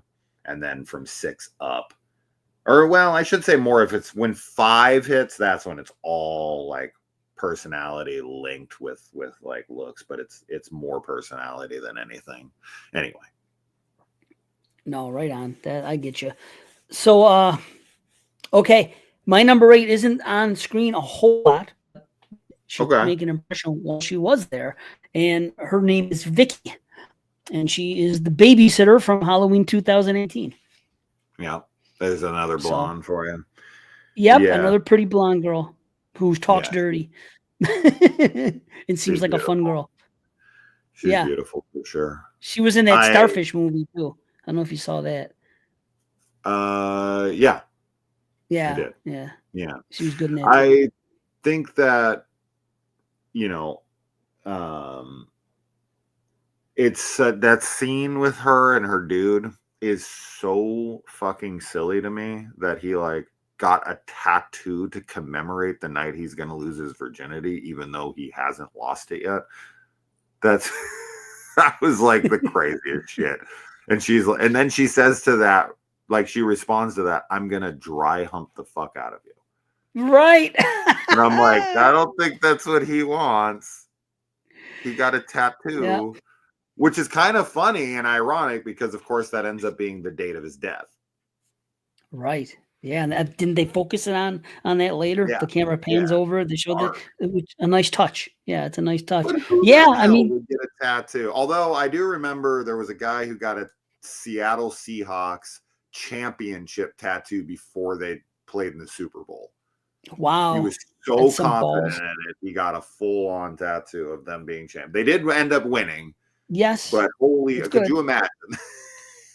See, I Getting that? wouldn't do that. I would never Yeah. do that, but I could see this kid doing that mostly because the date is Halloween anyway. So why not have a tattoo of a Halloween on your arm? So at That least it would be has an that. If it was awkward just like, conversation. well, yeah, but if, well, let's just say it was June 8th. You know, and that's when he expects to hook up with her. That's why he commemorated it. Then it wouldn't make any sense. But you could still have a 1031 tattoo on your body. Right? What did the tattoo say? Do you It remember? was like 10/31/18. And that's all it said. I think Okay. so. If memory Well, serves, I think it's just literally the numbers of the date and the year, and that's it. yeah, that is ballsy. But he also see maybe that's the comedy. They made it, it's the David Allen, whatever her name is. His name is. Maybe that's it. I think you caught onto it. And then she said, "I'm going to dry hump you." Like he was still trying to freaking get it on, and she was still shooting him down and say, "Well, I'll give you a consolation prize." Well, You who's know. gonna? I Now mean, she's yeah. not as attractive. Now that she's not putting out, I don't know if she's on my list anymore. I like the bad girls. I didn't think about that. She does say, "I'm going to dry hump you." Yeah. Either way, she's very pretty. So be it. Yeah, she is very pretty. All right, number 8, another blonde here that's very pretty. And this is mostly based on looks. So this is totally not my type of chick, but she's just too pretty and too cute not to put on this list. And this is Samantha from Halloween 5. I knew you were going to say Samantha when you described her. I knew Yeah, that was going to be it. she's Yes. just so pretty. Oh, man. Yes. Absolutely. And she's just a fun-loving, at the Yes. time, she's portraying a teen. So, I mean, if you were her age, are you saying that you wouldn't have gone for it? Oh, of reality course. was Of a course. little Are too you much for kidding me? you? I would have Okay. stuck my dick All in a right. vacuum cleaner when I was that age. Well, Are you true. kidding me? Are you kidding But me? her at that age, Oh, I wouldn't. I don't even know if I'd be able to. I might not make it. I might not make it. It's funny. This is kind of funny to me, but I actually lose a little bit of like attraction to her because I think Spitz is so absurd of a choice to lose her virginity to that I lose respect for her. I'm like, really? Spitz? You're gonna lose your virginity to a guy named Spitz, who's like the biggest goofball of all time. Well, I don't know about you, but I remember going to high school with some girls that I thought were just drop dead gorgeous, and I couldn't believe some of the freaking the guys the that they type would of get dudes they were hooking up with and saying, 100%. Hey, Spitz is a Right. nice guy. At least he's a nice guy. He's not like freaking Michael, who's a total The other guy. dipshit. Oh my god, Yeah, I Michael's hate him awful. 10,000 times more. I'd much rather her be with Spitz than Michael. That guy's True. a fucking clown. Yes, he is. Yep. It's funny you should say that too. Right. I hate Yep. him. I'm so Yep. glad he gets the fucking like whatever that claw, claw? thing is. Yeah. What's that thing Yep. called? A trowel? A garden hoe? A garden something? What is that thing called? I don't know. I'm not a Garden claw? landscaper. I think it's a garden claw. I think it's all it's called. I think it has a triclaw? real name. A triclaw? What's the? I don't know. Somebody know. let us know. Yeah, what I it's don't know. So The yeah, trowel or whatever. That's like the little mini shovel, right? I think. I don't mess around in the garden. I don't know. I don't, I'm It is a sorry, I don't know. trowel? Oh, wait. He's saying it is a trowel. Maybe I was correct. What is it? A trowel? A trowel. That's what I thought. TROWL? Okay, let's see what a trowel is. No, a trowel is the little hand shovel. That's what I thought. Okay. What the fuck is that little claw thing called? Garden claw. It's got to have a name, dude. Garden claw. That's what I'm going to put into Google and see what it says. Try it. Try garden claw. Garden claw. It is called. Does it have an actual name, or is it just going to be garden claw? Because that would be funny. Oh shoot! It is called. Okay, cool. Don't load ever. Hold on a second. I'll be right back. I'm sorry. There's an issue upstairs. It says the hand cultivator. Real quick. Hand cultivator? Is that what that is? Yeah, cultivator. There we go. A cultivator. Halloween 6, the cultivator of Michael Myers. You want to run in here and say hi while Dave's missing? Kaylee on break. No, you're not even on break. Hi. Oh, hi. Hello. Goodbye. Just kidding. I'm still here. They don't know. Yeah. Dave just hopefully doesn't have anything going on bad. I hope it all is well. He was only supposed to be on till 11, which is in 10 minutes. So we better fucking hurry up. This is what happens though. Brandon and I did 3 hours and we didn't even get anywhere near as much shit done as we wanted to. Yeah. Michael uses that to cultivate souls. Exactly. Hello, says Ariadne and Duraton. Hello. Top 5. Virginia Garner, 2018. That's who we were just talking about. Stacy Nelkin from H3. Okay, I'm glad that you have her here. Bree Grant, which you said was in your top 5, right? Jody Lynn O'Keefe from H2O. That's the girl that's like, I'm gonna get really fat. I hope you're into that. And then Andy and Michelle. Okay, Jacob. Art. We'll talk later. Sorry. No, you're fine. So I found out that it is called a cultivator, and then I made a joke where I said Halloween 6, the cultivator of Michael Myers. So I caught you up. No, that's good. Right. That's good. Okay. So yeah, I saw a top my 5. What's up? I saw a top 5. It was Jake. Here's the what top was 5. We're gonna put that on pause. We'll okay. compare it. We'll compare it in the end because I don't want to say anything in case any of these girls are on my list. Oh, good call. Okay. All right. So you did your number 7? Let's see.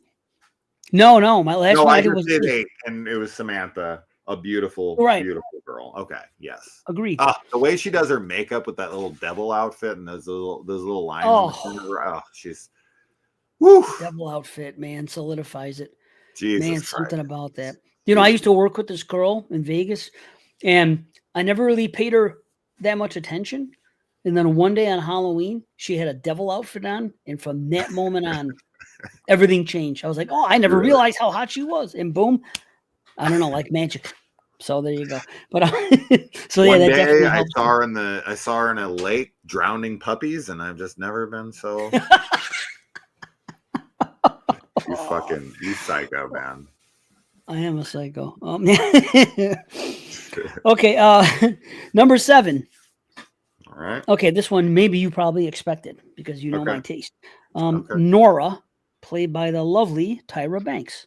Okay, this is what I thought might be your number 1. I thought you might say that. Yeah. Okay. And she is attractive. She is beautiful. She is Tyra Banks. She's a model. She looks great in here.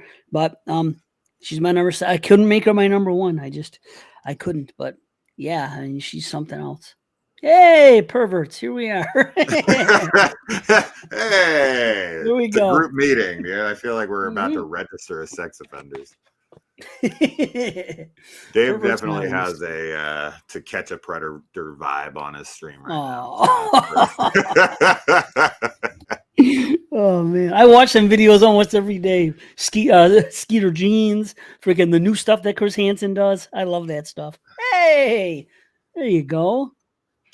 Awesome. You like the Steve Wilkos show. That's your vibe. Wilkos is great. Have you watched it? No. Well, see, there you go. You don't know till you've watched. It's not what you expect. I'm not saying I do or don't. I'm just saying. Saying. It's funny. You bring it up on every show, and Christian's always like, I'm fucking Gordoning myself. I get on a kick for certain things. But again, all my life, if I'm not at home, if I'm doing, there's no, everywhere where I used to watch social media, Maya's awesome. Great. I've gotten people like, that's a predator thing with you now. Your career's over. You see how this looks? He always says that, Chris Hansen. You see how this looks? Oh, I love it. I don't know if I've ever actually watched an entire episode of that in my life. Oh, it's hysterical. I've been on an episode, but all right, dude. Number 7, right? That's where we're at. Yes. And no, I'll admit she's not on my list. Okay. It just I don't know, like sexy girls have never really been my thing. I just like Playboy models, like that kind of stuff. Those chicks just, I don't know. I honestly, this is probably TMI sort of thing, but I've been doing it too. My mom is kind of that type of woman. She was a exotic dancer for most of my childhood, and Gotcha. she put that vibe out there all the time. So I think that's probably what turned me off to it. It's just like, I don't know. I've always been into like, I've always said, like, in the movies, they have like the typical hot girl on the screen, and then they have her like nerdy best friend with the glasses and the hair pulled back, and is the smart one or whatever. That's always the girl I'm into. I got you. A lot of guys are like that, and it completely makes sense for the reasons you just said. So I totally get that. I like them all. I take all comers. I'm not discriminatory. I love all shapes, sizes, ethnicities, everything, attitudes.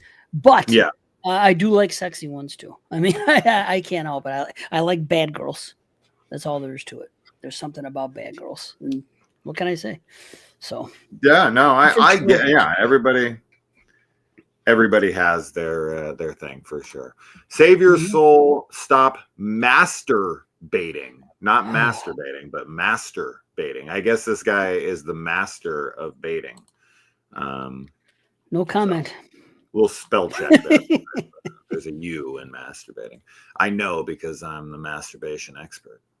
Anyway, well, I'm trying to get my soul out. That's what I'm trying to get out of there. Right on, man. It's true. Is that what happens? Is that what you every time you do it, you lose a little bit of your soul. My goal is to be soulless. I think you probably hit your soul limit probably in high school or 30 years ago. All right. My number 7. This was mentioned earlier. This is why I was so confused on why this guy would say this in the way that he said it, because it was like he was like questioning whether or not she should even be considered attractive. And this is Harley David from H2. Oh, right on, man. No, this is definitely like so my kind of chick. The dark hair, the tattoos, the vibe, like the rocker chick or whatever. Yeah. I mean, what else can I say? She's very attractive, and I like her personality a lot. Yeah. So the total type of chick I would have fallen head over heels for when I was like 22, 23. I would have been nuts. I would have been following her all over town. I would have been like, oh my God, marry me. And she's your number 7. See, rock and roll, man. You got a great list. All these, We just All don't these get a lot of time with her, and not enough. she's also I don't know. I've outgrown her personality.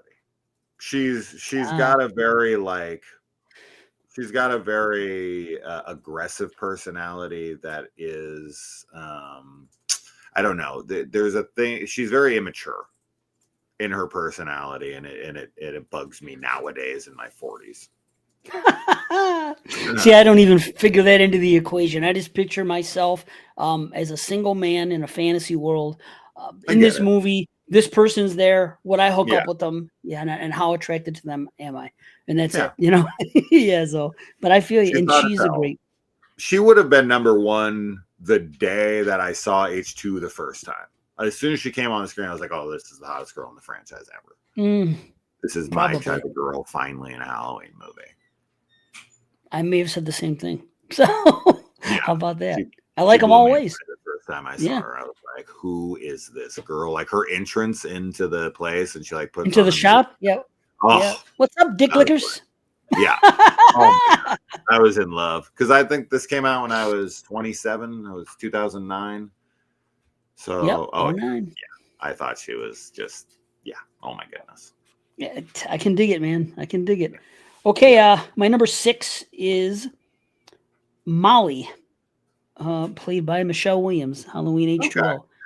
I just think Michelle Williams at this time was absolutely beautiful. At this time in her life, when she was on this and she was on the Dawson's Creek show, I just Yeah. found her to be very attractive and always a good personality. And yeah, just sexy. So another blonde girl, but yeah, it's just I think she's something Yeah, else at this time. it might be because I hate H2O and Resurrection so much that no one is appearing from either of those films. There's good looking women in them, of course, like Katie Sackhoff from 8 is a girl I love. But yeah, Michelle Williams, very cute. Her personality is a little dull for me in that movie, but I get it. She's very attractive. Yeah, and she seems cool. Seems like a good. See, there you go. I like good girls too. See what I'm saying? Wasn't she the one all about her boyfriend? I was gonna say, there's nothing evil about her. She is like the sweetest little No, girl in that movie. I like them all. I like all different types. I just happen to like bad girls too a lot. But yeah, see, what are you gonna do? Yeah, I see. Eric gets it. He's in one of the bad ones. I agree. It's true. And I mean, that helps those bad ones though. Like that's the way I look at it. Like if I ever watch Resurrection again, I'd have no desire to. But at least I know I get to see Tyra. So to me, that's like okay. At least I got that. I guess Swivel Stick has changed his position, and now it's about releasing the poison. I think he's been playing with his swivel stick a little too much. The poison, huh? I might start using that as my expression. I'm gonna go upstairs and release the poison. Oh, you've never used that? That's a classic in this house. Who am I going to That's say fine. it to, though? That's the problem. Oh I know, yeah. I certainly wouldn't say it to my wife or my daughter. So who Oh would I my even say it to? my Nobody. wife is the one who says it. Release the well. Wait a minute. What is Yeah. release the poison referring to?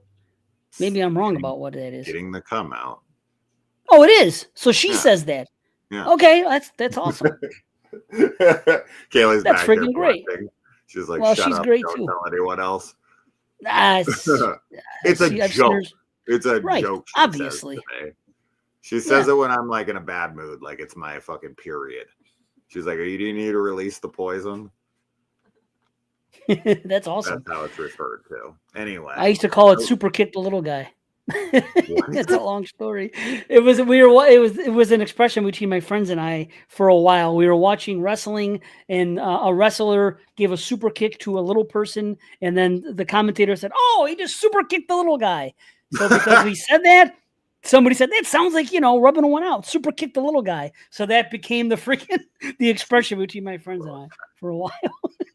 Super kick the little guy. Oh my goodness! Now I And just how great is envision Maya? you kicking yourself in the balls.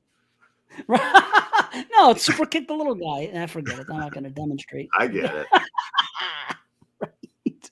Evergreen. Oh yeah, Evergreen. I love my Evergreen from Casino Royale. All right. Michelle Williams is probably the best actor in the franchise. That's probably true. I wish I could make a list of good-looking guys in just the Halloween franchise, but I don't think you could find 5. I'd be curious on what those 5 are, though. Give them to us. I know what my wife's number 1 and 2 would be. I would think. Really? Wow, I couldn't even imagine a guess. I'd like to know though. Oh, it's freaking Corey Cunningham is probably number 1. Really? I mean, unless it's Michael Myers himself. My wife's got a Myers kink, so awesome. We're gonna stop talking about Kaylee's sex life without her here now. Awesome. You gave him a new meaning to the term roundhouse kick, dude. Is that when that would be like a circle jerk? That's what that would be. Yes, it would. Oh man. You guys want to get together for a roundhouse kick? Yeah. In the meantime, I'm just gonna super kick. All right. All right. Number 6. Already mentioned here by you. This is Vicky from Halloween 2018. We are lining up, man. You did a tattoo for her, even if you haven't slept with her yet. Yes. That's a good one, right? Yeah. I mean, that's what it takes. Girl, this actress who ended up being in the movie I watched last night. And while I was watching it at like 2 a.m, I was looking at her like, this girl's got to make the list. This girl's too attractive to not make this list. So I bumped her. Not only did I put her on the list, but I moved her to number 6 and then knocked Karen off as number 10. So she moved way up the list just from me watching this Fuck, Marry, Kill movie I was watching last night. Oh, that's what it was. Oh, I was going to ask. Okay, all right. Is that new or is that a couple years old? It's new. It's 2025. Okay. Was it any good? I'll say no. I'm like 30 minutes in. It's kind of reminding me a bit of like Heart Eyes, but without the slasher elements. It's kind of got that like modern girls dating in the modern world. She gets on an app after her boyfriend gets engaged, and she's like pissed off that she'd waited around for him for 8 months, and then she starts dating 3 different guys when there's a serial town, and her friends are convinced one of the guys she's dating is a serial killer. So she's playing Fuck, Marry, Kill. Like, which one of these guys is the one that's trying to kill me? Is she the lead? No, Lucy Hale from like Fantasy Island and freaking Truth or Dare is the lead. Virginia Gardner, isn't that her name? Maybe that is her name. Vicky. She plays like her best friend who. Anyway. Yeah, Virginia Gardner. That's it. Yep. Yeah, she's in Fall as well. Was she in Fall? Yeah, where they climb the tower. Yeah, I didn't remember her being in this. Wow. She's like the dangerous friend. Okay, which I like. Yeah, she's one of the 2. There's only like 2 people in that movie. Yeah, and she looked good again in it. I don't know why I can't remember. I'm losing it. Okay. Yeah. So anyway. We got what are we on? 6, Kevin 5? Kevin Bacon has made the list. Just kidding. Kevin Bacon, yes. For guys in the Friday the 13th franchise, is I think what you mean? Not Halloween. Okay. That's okay. 5? She likes. You know why she likes Kevin Bacon in that movie? Because that close-up shot when he's wearing those freaking shorts and you can see the big bulge. I think that's what she's getting at. She's looking at Kevin's bacon. Likes Kevin's bacon. Yeah, she's looking at his bacon. Kevin's sausage, I guess, huh? That's why she misspelled it, vegan, because she was so, flustered about it. Oh God. Okay, number 5 is going to be. I have a feeling a complete surprise. This seems to be a woman that I have brought up more than once, and people are not usually on that same page with me. And the thing is, I just find her very, very pretty. That's it. This is Kara Strode. Played by Marianne very Lee. cute. Very cute. I'm with you. She's not on my list, but she definitely. I looked at her a good amount because I went to the pictures of everyone. Kara Strode is a very attractive girl. Oh, right on. See, Yeah, all right. I'm yeah. glad you agree. She doesn't seem to be talked about. She's the oldest one in her movie. You know what I mean? There's like younger 20 somethings, and you think that those are the ones people are going to be, more attracted to. But whatever it is, Kara's good looking girl for sure. yeah. No one ever talked. I was trying to get an interview with her. You can't even get a hold of this Marianne Hagen. She completely, and I get it. I don't even know if she acts anymore, but she's completely washed her hands of this movie. It seems that Yeah. she was in. I haven't seen her do anything, and that's fine. She's probably just living her private life. But I wanted to interview her when I got involved with podcasting, and just because I had a crush on her. You know what I mean? I just wanted to have this conversation with her and figure how come no one ever talks about her. She's never exposed in any interview. I guess, doesn't want to be. But yeah, Kara Strode. Yeah, Kara's a cute girl. Yeah, she gives her bra and panties scene when she's listening to the radio. She looks perfect. Yeah, I like her when she has her hair back and the glasses on. That too. Very, very cute. Very cute. Mm-hmm. Yeah, I'm glad you brought her up. I'm glad she got a mention. She did not make my list, but she definitely is not someone I would kick off the list, if you know what I mean. Right. I mean, the Halloween franchise. It's not a franchise that. Well, okay, what do you think is the best looking? I guess we'll save that for the end. What movie has the most best looking girls? I guess this list would be however many are on here, but anyway. Okay. True. All right, number 5. Here's one. I think I don't think this will surprise too many. Jacob's with me on this, at least I know that. But this is mostly in ends. This is where I really like her. I know who you're going to talk to. But this is Allison Strode. Yeah. So just so cute. Especially Agreed. And ends she really ends. Her personality in ends fucking rules. Yep. Everything about her in ends is that's honorable mention for me. Okay. But and that, honestly, that's why, because I really wasn't feeling it in the first 2 movies. Something about ends, the way she looked and her and everything else, it completely changed it for me. So as soon as you said that, I'm like, okay, I know where he's going. Yeah. Yeah. Good stuff. Shout out to her mom too.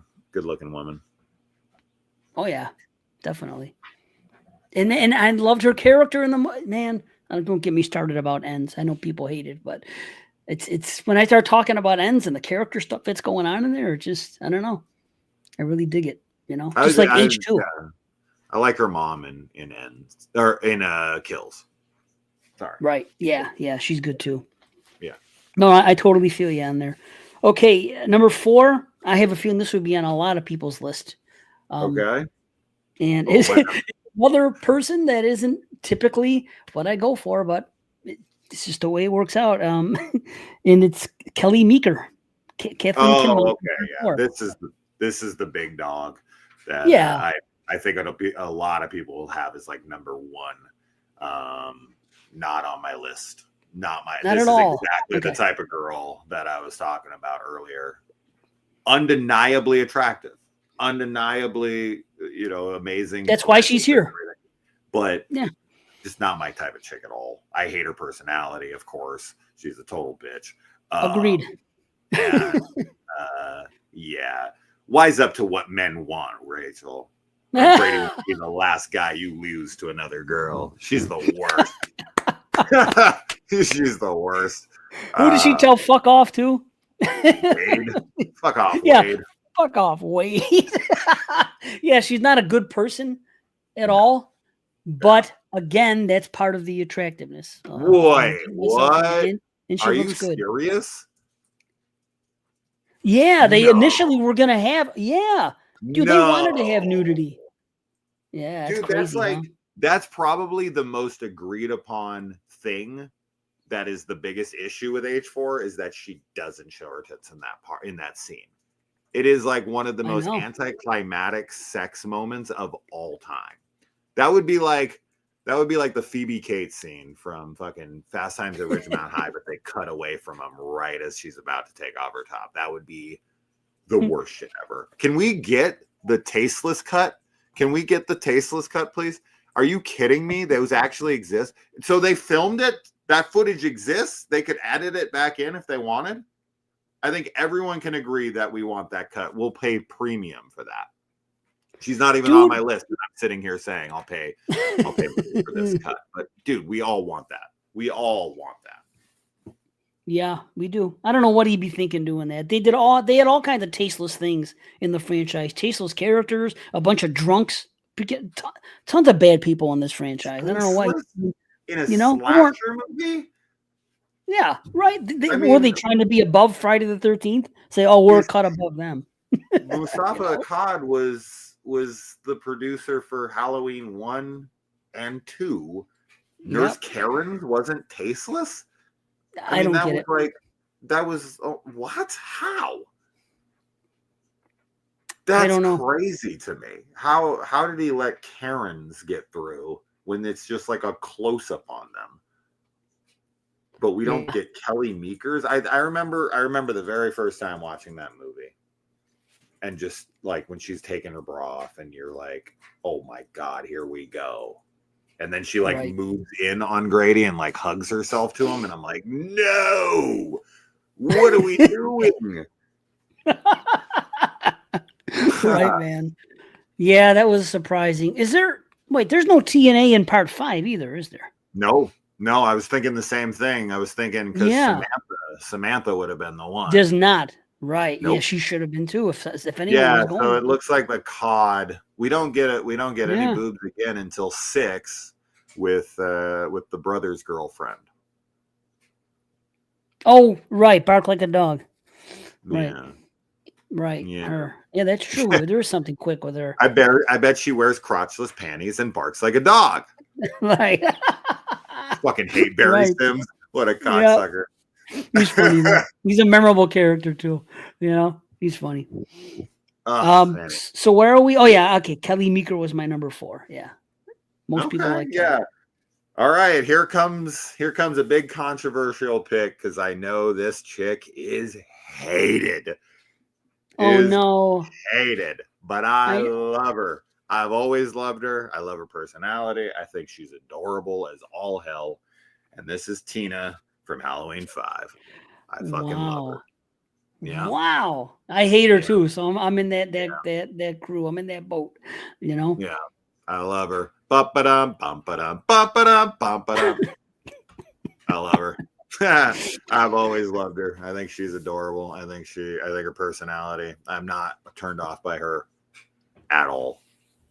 Wow. So you're probably going to think that part 5 has the best stack all around because you probably at least think Rachel is cute. Oh yeah, Rachel Carruthers is a good looking Rachel, lady. Samantha, and Tina. You know? Yeah. You got all 3 there. Yeah, Rachel's of course much better looking in part 5. But yeah.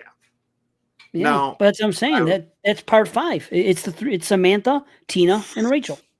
That's the 3 girls. It's not my number 1 stacked of the franchise, but we'll get there. Right on. Yeah, we will. Okay. So I'm surprised about Tina, but I mean, she's cute. I have no issue with her. I guess maybe I can't see past the personality. So it never even occurred to me. It happens. Plus, I'm too zoned. Nah, whatever. Yeah. Okay, so number 3.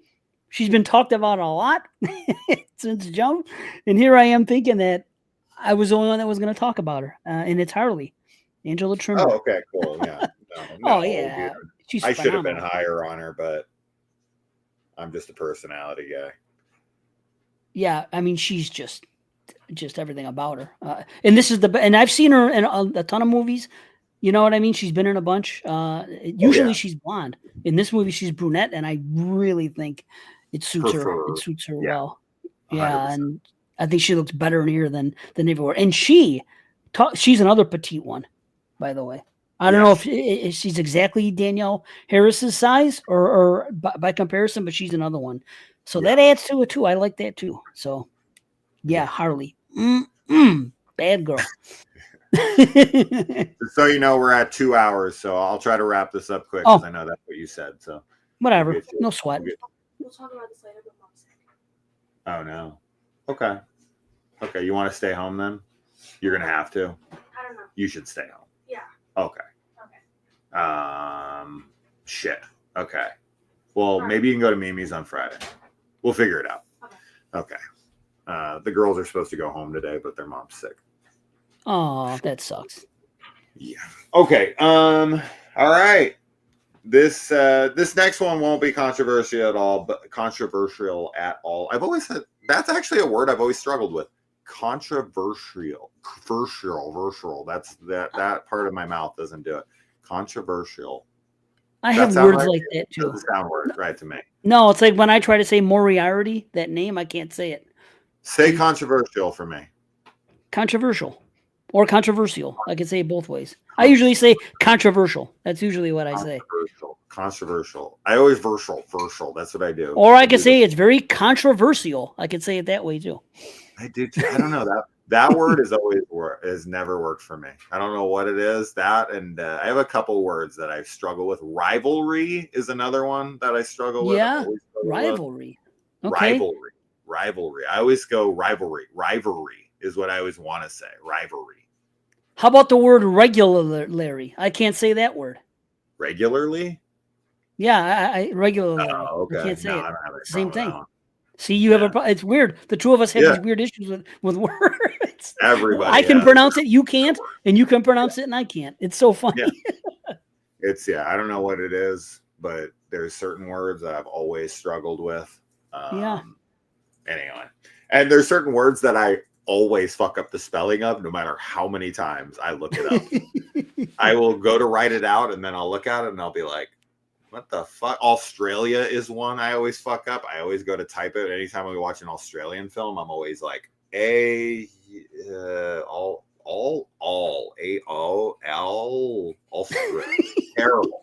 I'm a terrible speller. Anyway, okay.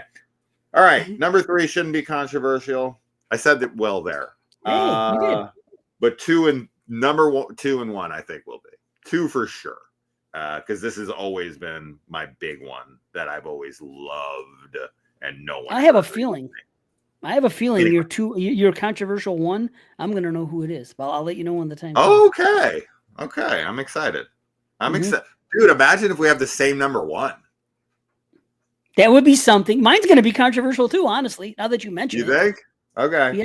My number 2 was always my number 1. But I've come up on my number 1 now more than ever because I just think she is so adorable and I can't deny it. But number 2 was always my number 1, and it is by far and away the one that people always give me the most shit for because they don't even find her attractive. Whatever. For now, it's number 3, and this is Danielle Harris's Annie from Rob Zombie's Halloween 1 and 2. Danielle Harris, of course, just the cutest fucking girl, and I don't know. I love the scarred, nihilistic Annie from 2. I think that her death scene is probably the best drama in the entire franchise, and amazing. Brad Dourif's acting is the best in the franchise in that moment. Yes. And the way that scene is cut together with like Annie getting thrown around the room as she's like following, and it's like very visceral and it's like loud and bombastic, and these quiet like tender moments between Annie and Laurie, and Laurie like figuring out in that moment that she like fucked up, that she should have been there for her friend and all of that. Oh, amazing. I'm so glad they brought back Annie for that scene. I'm with you 100%. Everything you said, 100%. I feel that way about that. I love that scene and the way it plays out and everything about it. Yeah. Oh, sorry. Thanks for hanging out, Eric. Okay. See ya. Peace. All right. Top two. Right. Little love for your Maxine again episode. I'm currently in the midst of listening to it. That's the last one. I've caught up. I've listened from 50 to now. So from 250 wow. to now. So that's awesome. Yeah.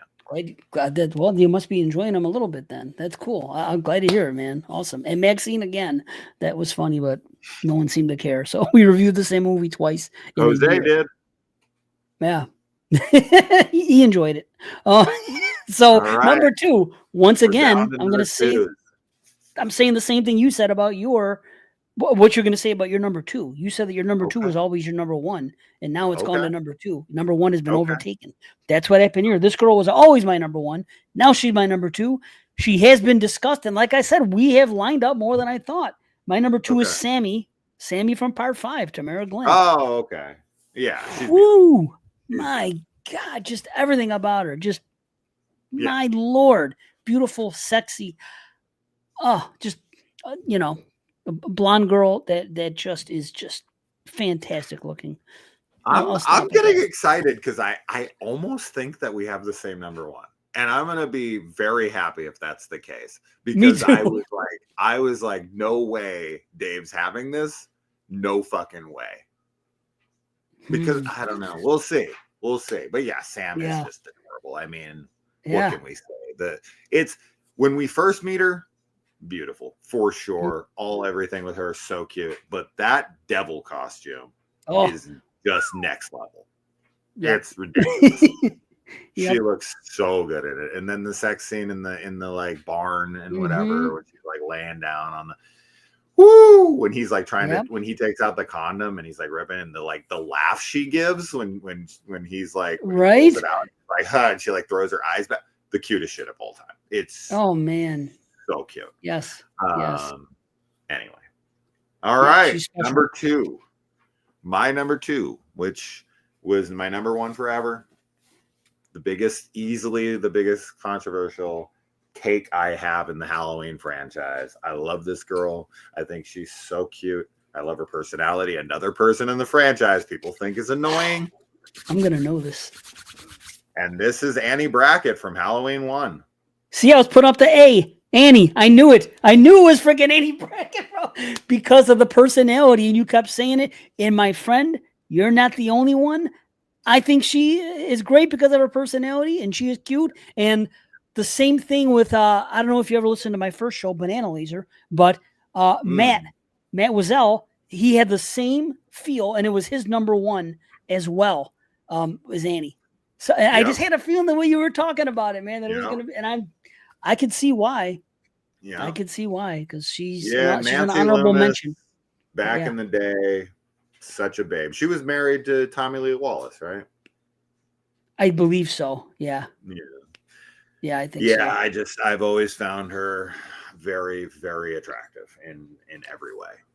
Now, let me ask you. Sorry. Yeah. No, please. Okay, I think that she's adorable and great, and everything about Part 1. Now, when you see her in Halloween 3, what do you think there? Because there I don't see it. It's all about the personality of 1. You can barely see her. She's like in the background, kind of talking to him, and then like she's purposely made under to be like the annoying wife. Right. True. Right. Yeah, she is. I just feel like they did her dirty just to have like a reason for Dr. Chalice to be like, I don't want to be around my wife. Fuck this girl. So Well, he's no prize. He puts her through shit. He does. You can tell. The masks, everything. You know what I mean? Drinking and doctoring. Everything about, and the fact that instead of picking them up on Halloween, he takes off to go and hook up with a girl. You know what I mean? So, okay, how about the way she looks in The Fog? She is a little bit the way she was in Halloween in The Fog. Cute. Yeah. Yeah. Cute. Yeah. But not on the level of Halloween 78, like when she spills the butter on her shirt, that whole scene and all that. Yeah. Right? Yeah. She's just, I don't know, man. She's just got perfect features for me. I love her hair. I'm a big, like, bushy, curly, freaking mess hair. Like, I love it. I love hair. She's easily the best looking girl in the original Halloween to me. Funny enough, I'm kind of shocked. I thought for sure PJ Souls was going to make your list. I mean, I guess she could be number 1, but I highly doubt it. I know a lot of people love PJ. PJ is the cutest in Carrie. That's where she's like adorable. But I don't. Adorable, maybe, but I mean, if you're talking about Carrie, Sue Snow. I mean, well, yeah. I mean, Yeah, what's her name? Yeah. Absolutely. No, hold on, no. I'm talking about the girl I love, and I talk about her all the time. And now I can't remember her name. Amy Irving. Yeah, Sue Snell. You said Sue. Yeah, like Yeah. Amy Irving to me is on a whole other level. And plus, she's a bad girl too. But I always think she does play bad girls good, doesn't she? She plays the prostitute in the one, but she's not really a bad girl in that. Anyway, I'm rambling. No, I just I love. just for me, I've never really been into Linda. Yeah, she's cute. Yeah, She's attractive. I mean, Mhm. yeah, she could get my ghost for sure. Yeah. Okay. Do you like Linda in the original or the remake? Oh. How do you feel about what's her name? What's that girl's name in the Kristen remake? Klebb. Yes. Yeah.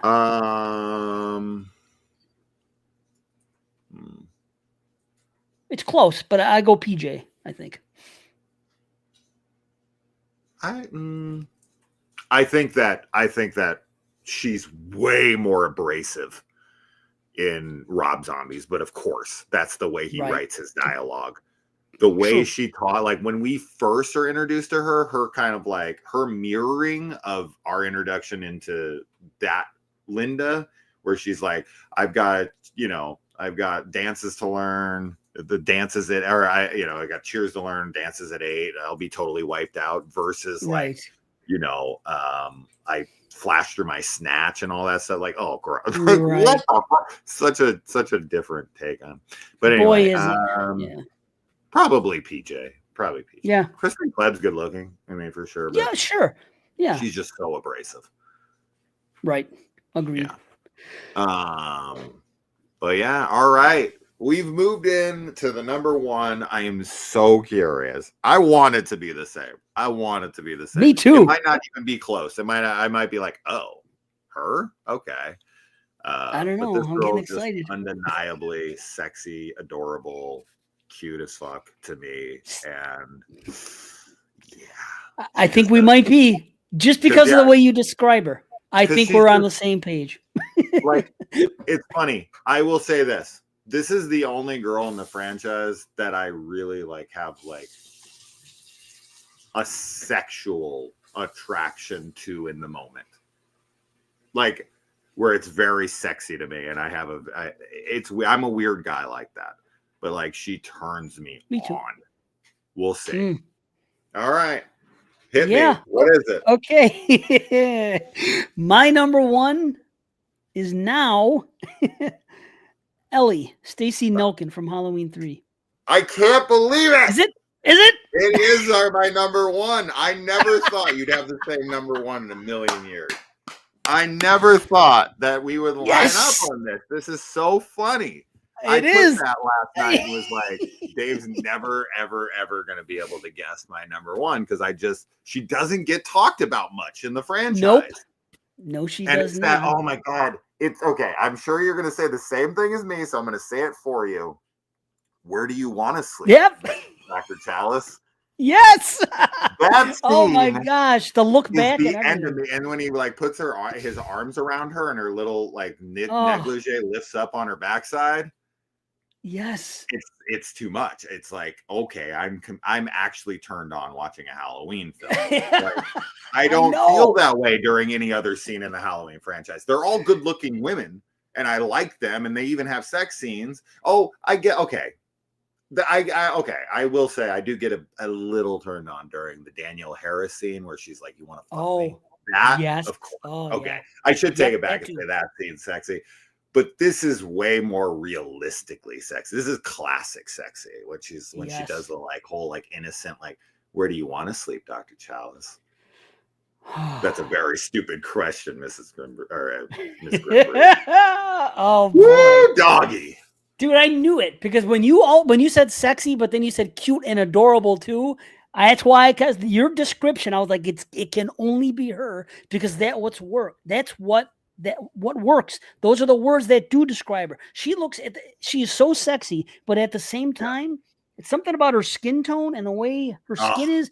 Her face, she looks like a freaking a doll. Yeah, like a China doll or something. A freak. Yeah, it's amazing.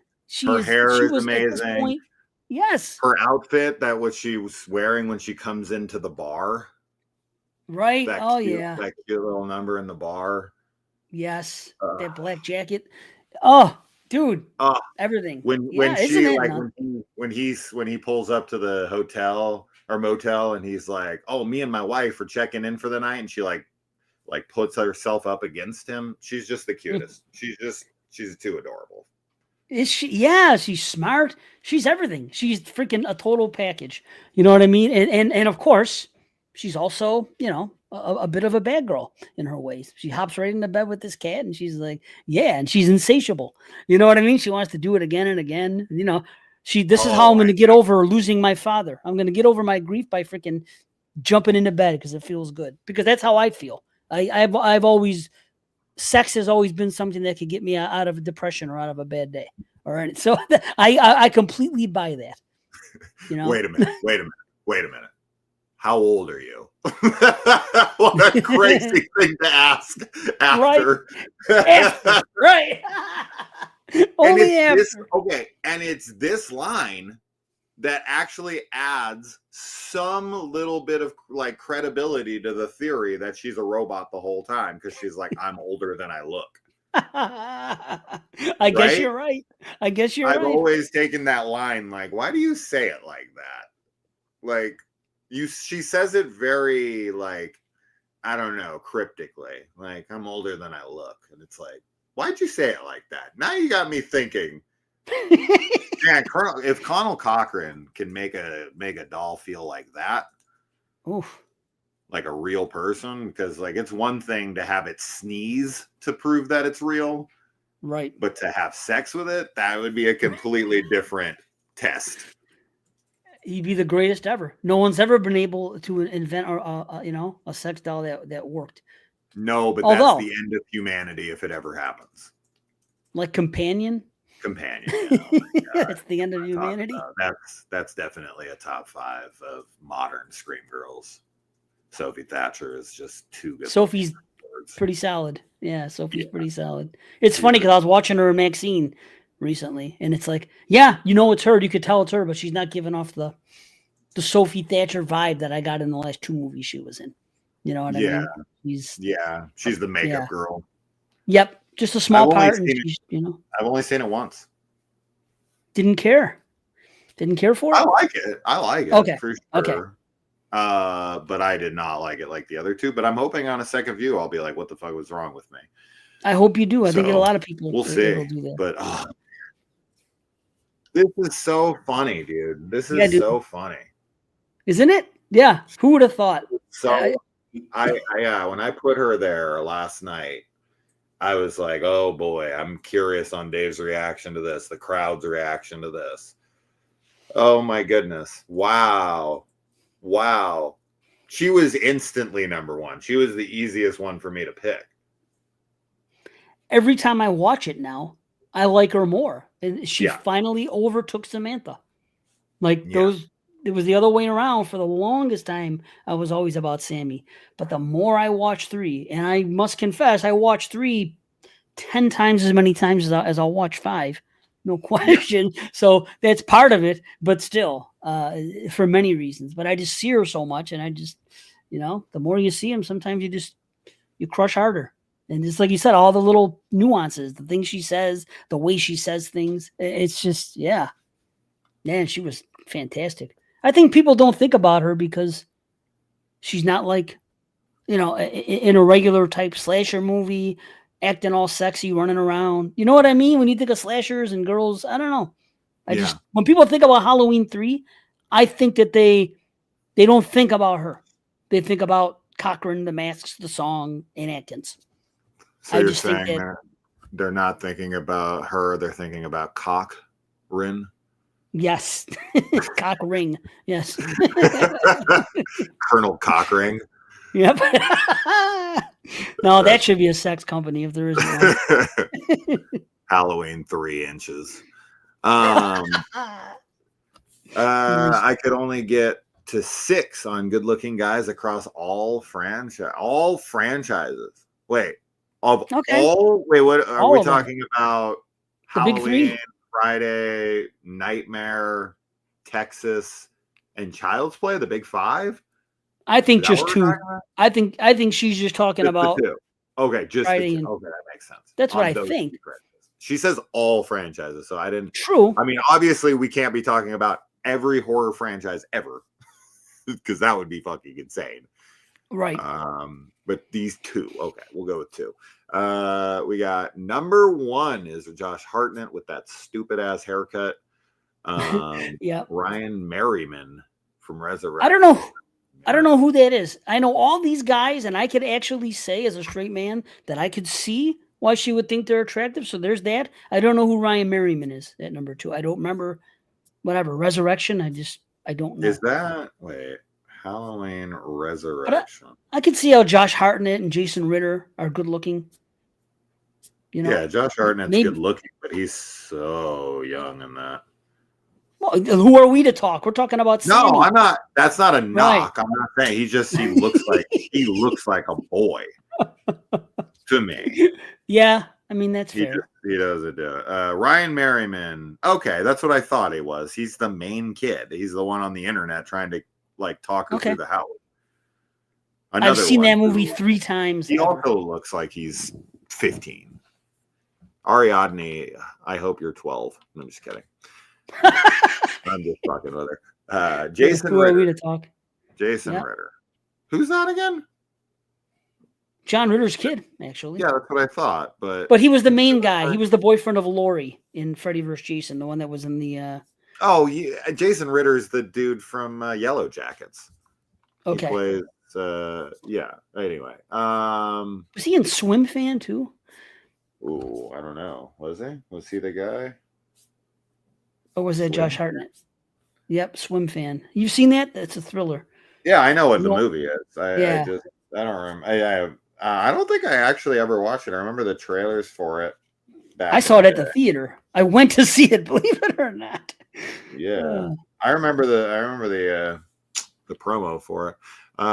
Chris Marquette from Freddy vs. Jason and Kevin Bacon from 6. Okay, and then one more I was trying to get to where I was kind of matching this up. Where is it? Did I fucking screw it up?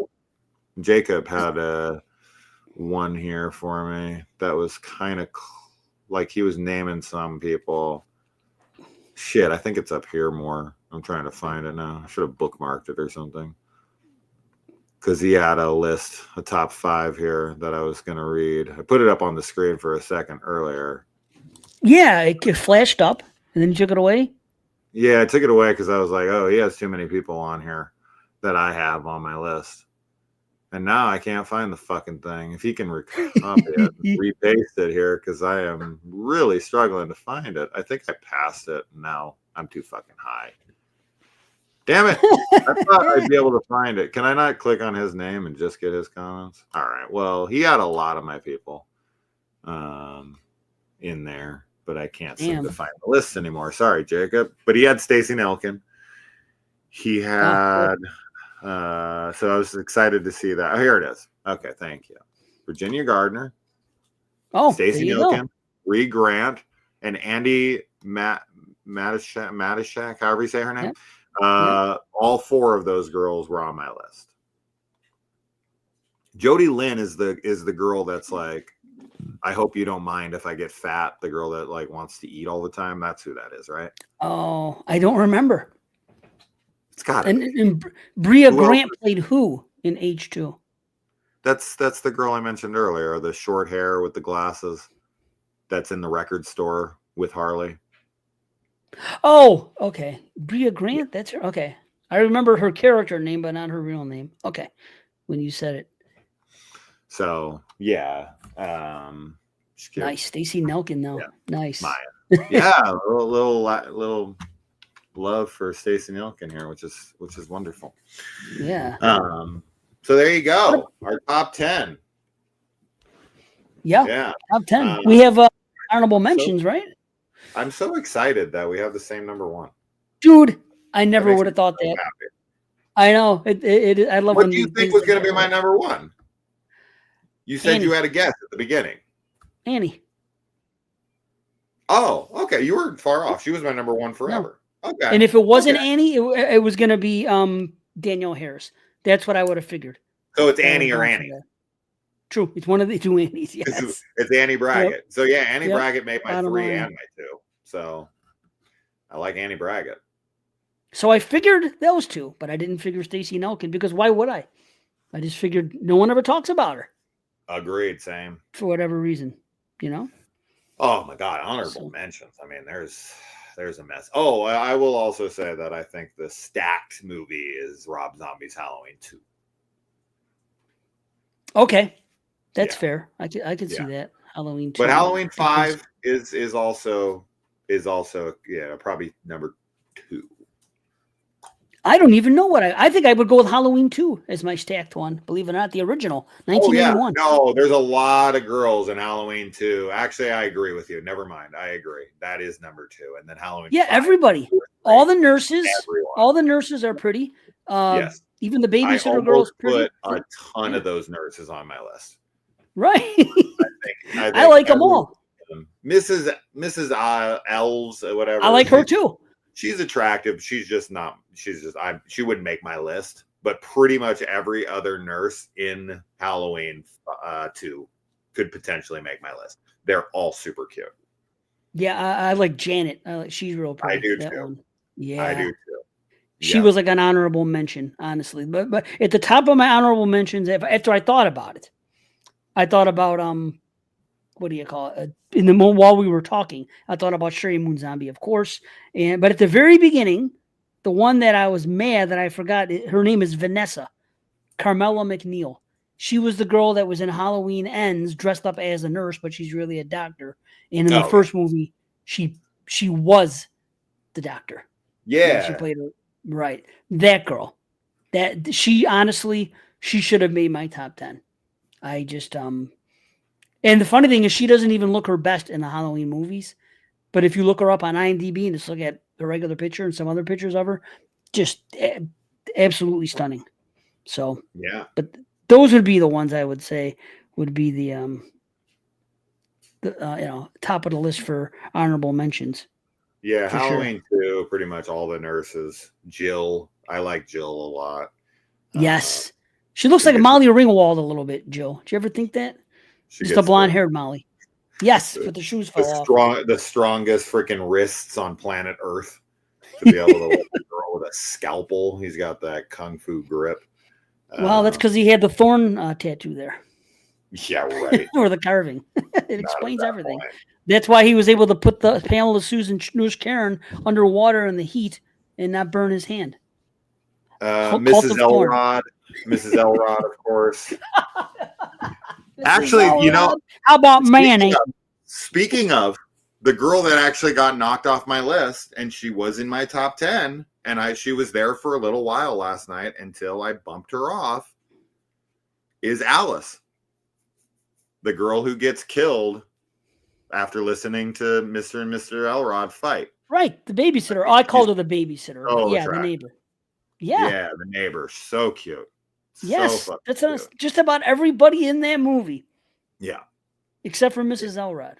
The only reason she got bumped off is because she's only in the movie for a minute, and I was like, I don't know. She just doesn't have enough screen time, but I think she's super cute.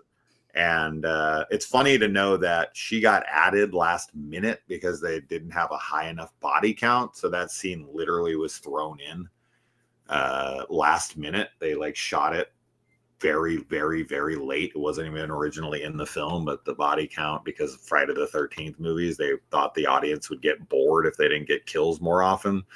So they threw her death in last minute. So crazy. Yeah, always picking on. Maybe he got angry and just started to beat her. That is such a funny line. Yeah, she's just warranted. So casual about it. Right. It's okay. Wow. Yeah, she bitches at him so much. Why not?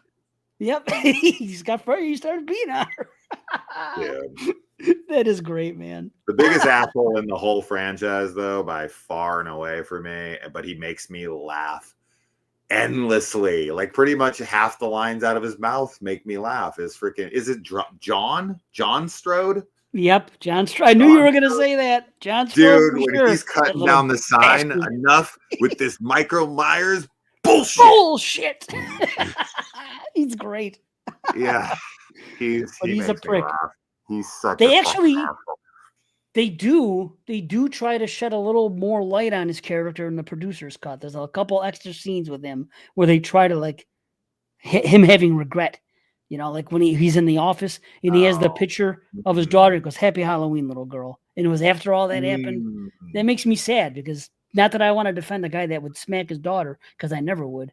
But Oh, he still had that moment later on where he obviously felt guilty. You know? yeah. When he runs over the bike, he fucking cracks me up. Although I will say, for the producer's cut versus the theatrical cut, I would think that you, being Mr. Exploding Heads, would be against the producer's cut because it takes the exploding head out. Well, the exploding head, it's too much. They make it look like the freaking Death Star.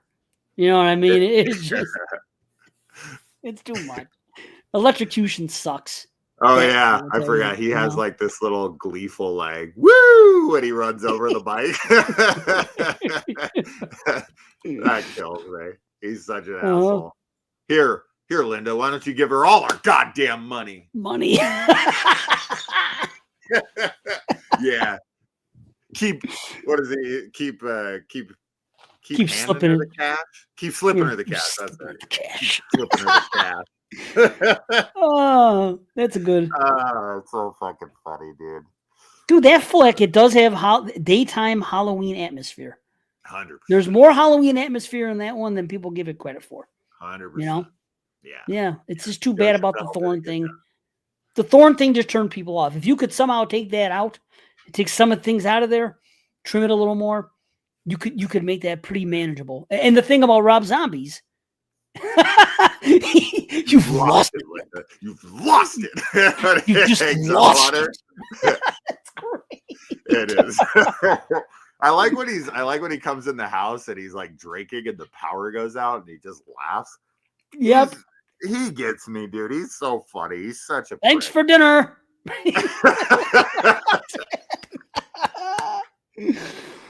Oh, prick. shit. Yeah. Definitely. That movie is fun though. Expects her to roll out the red carpet. That and her little bastard of hers. The way he like pauses and like quietly says bastard of hers. It's like he's ashamed of himself as he says it, but he can't help himself. Right. Oh, what a prick. I do like the little nod to the fog though, for the stomach pounder. Yeah, the stomach pounder. Isn't that crazy? What is a stomach pounder? I've always wanted to know what a fucking stomach pounder. And the way that the brother says orange, he's like, why don't you stick to orange juice? Orange, huh? It's like Melissa. Yeah. It's one of those. Exactly. They kept it in. He's like, you better. He like rubs him on the head and he's like, you better stick to orange juice.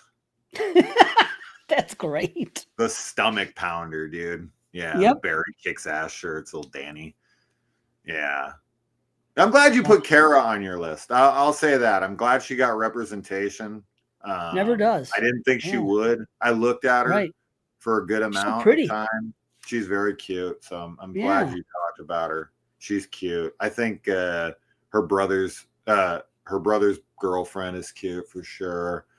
I mean, most girls in the franchise are attractive. So I could do an honorable mention for like most girls in the franchise. But these are the top 10. Yep.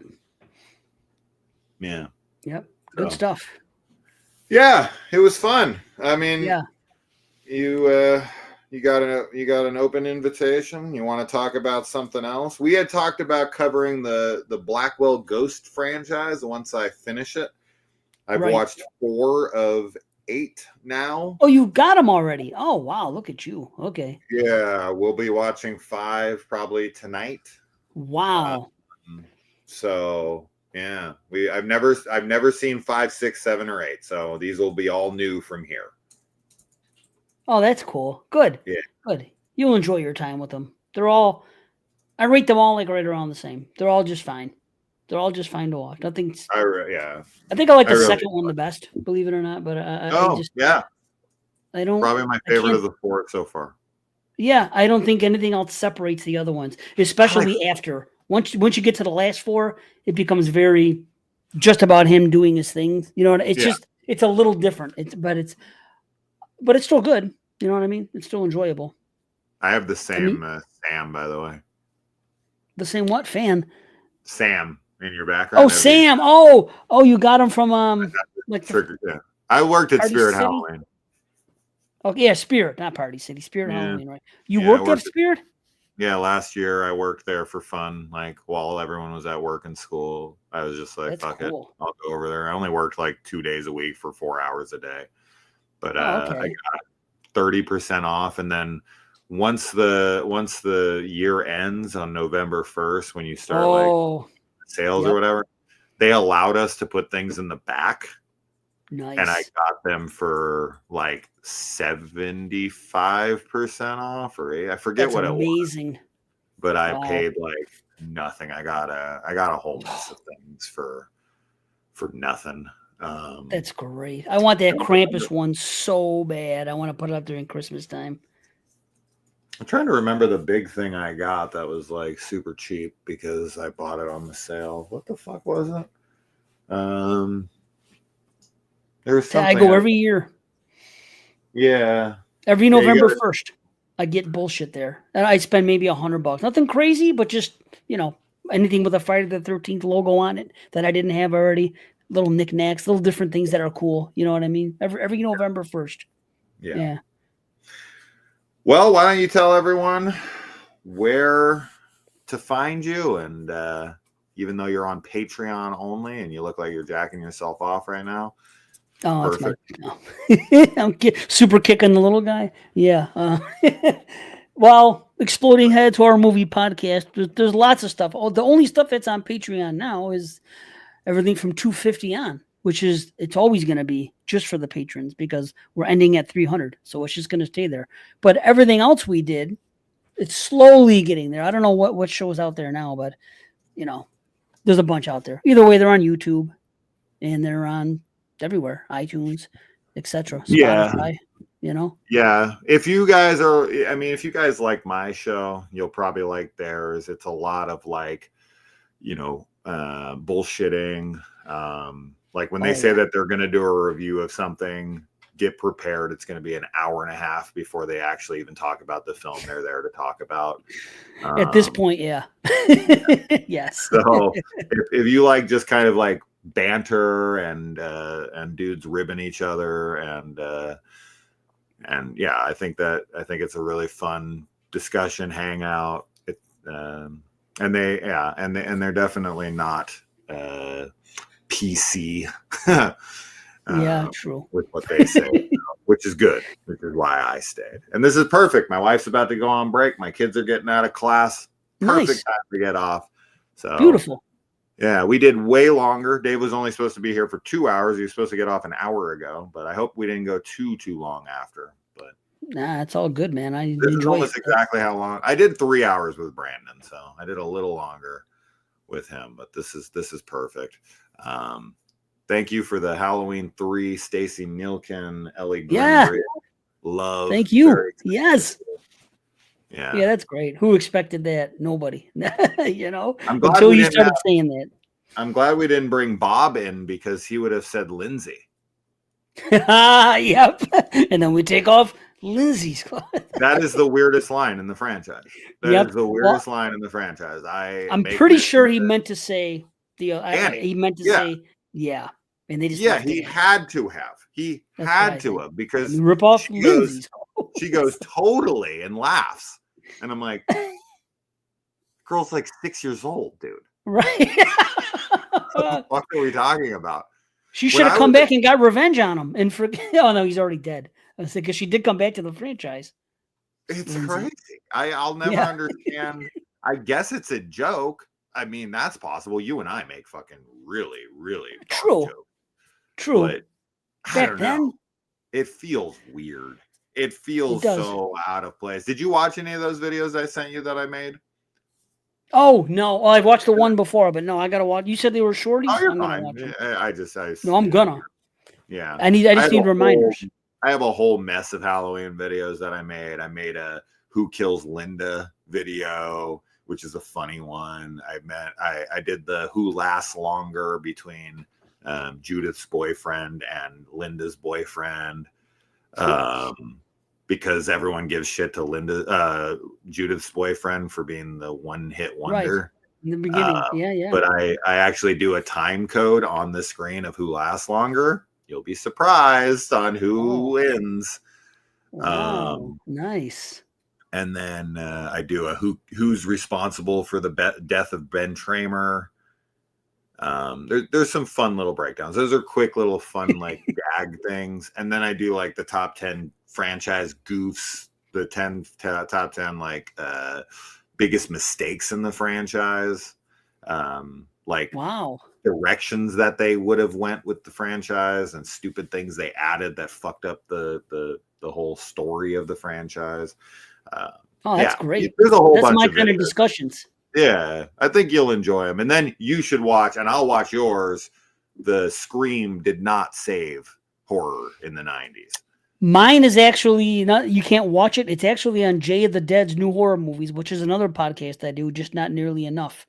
But Okay. I'll find that and I'll tell you where it is and you could listen. But it was basically, it was, what happened was everyone on that show has a segment, and for 1 month a year, we do a drawing and you do someone else's segment. So somebody on the show, Ron Martin actually has a segment called Mythbusters or something like that, dispelling a horror myth. Mine is called Slashing Through the 80s. It's all about 80s slashers. And I got picked to do his, and I said, well, this is something I've always felt strongly about, that people said about Scream resurrecting horror and slashers and everything else. And I'm like, it's not actually true. And I'm going to tell you, and I get into it. I get into the box office and everything. What happens the next year, how each one tails off. And it's crazy that there was so little interest in Halloween H2O, where you thought it would be a whole bunch of interest because of Scream. By the time they got to Halloween H2O, it was already like cut in half, the freaking box office. It just kept going steadily down. Yeah. You know? Yeah. But anyway, I'll send you that link. But that's something cool. Yeah, that's fun. And I didn't know, when did you make this video? Oh, during COVID. Okay, during COVID. See, when was mine? I got to see when mine was. I don't know. May have been during COVID. May I don't know. It's so weird though that I didn't know you did it and you didn't know I did it. I don't know. Nope. That's trippy because no one ever brings that up, but we did. Isn't that weird? And the whole Stacey Nelkin thing on top of it. Yeah. Right. Yeah. More alike than we thought. Right. Yeah. We compliment each other. It's pretty cool. It's pretty cool. Yeah. So, but thanks for having me, man. It was great. You know, we'll end on the beautiful Stacey. Yes. Awesome. Beautiful. All right, guys. Thank you. Peace. And we will talk to you later. Adios, guys. This guy said, holy shit.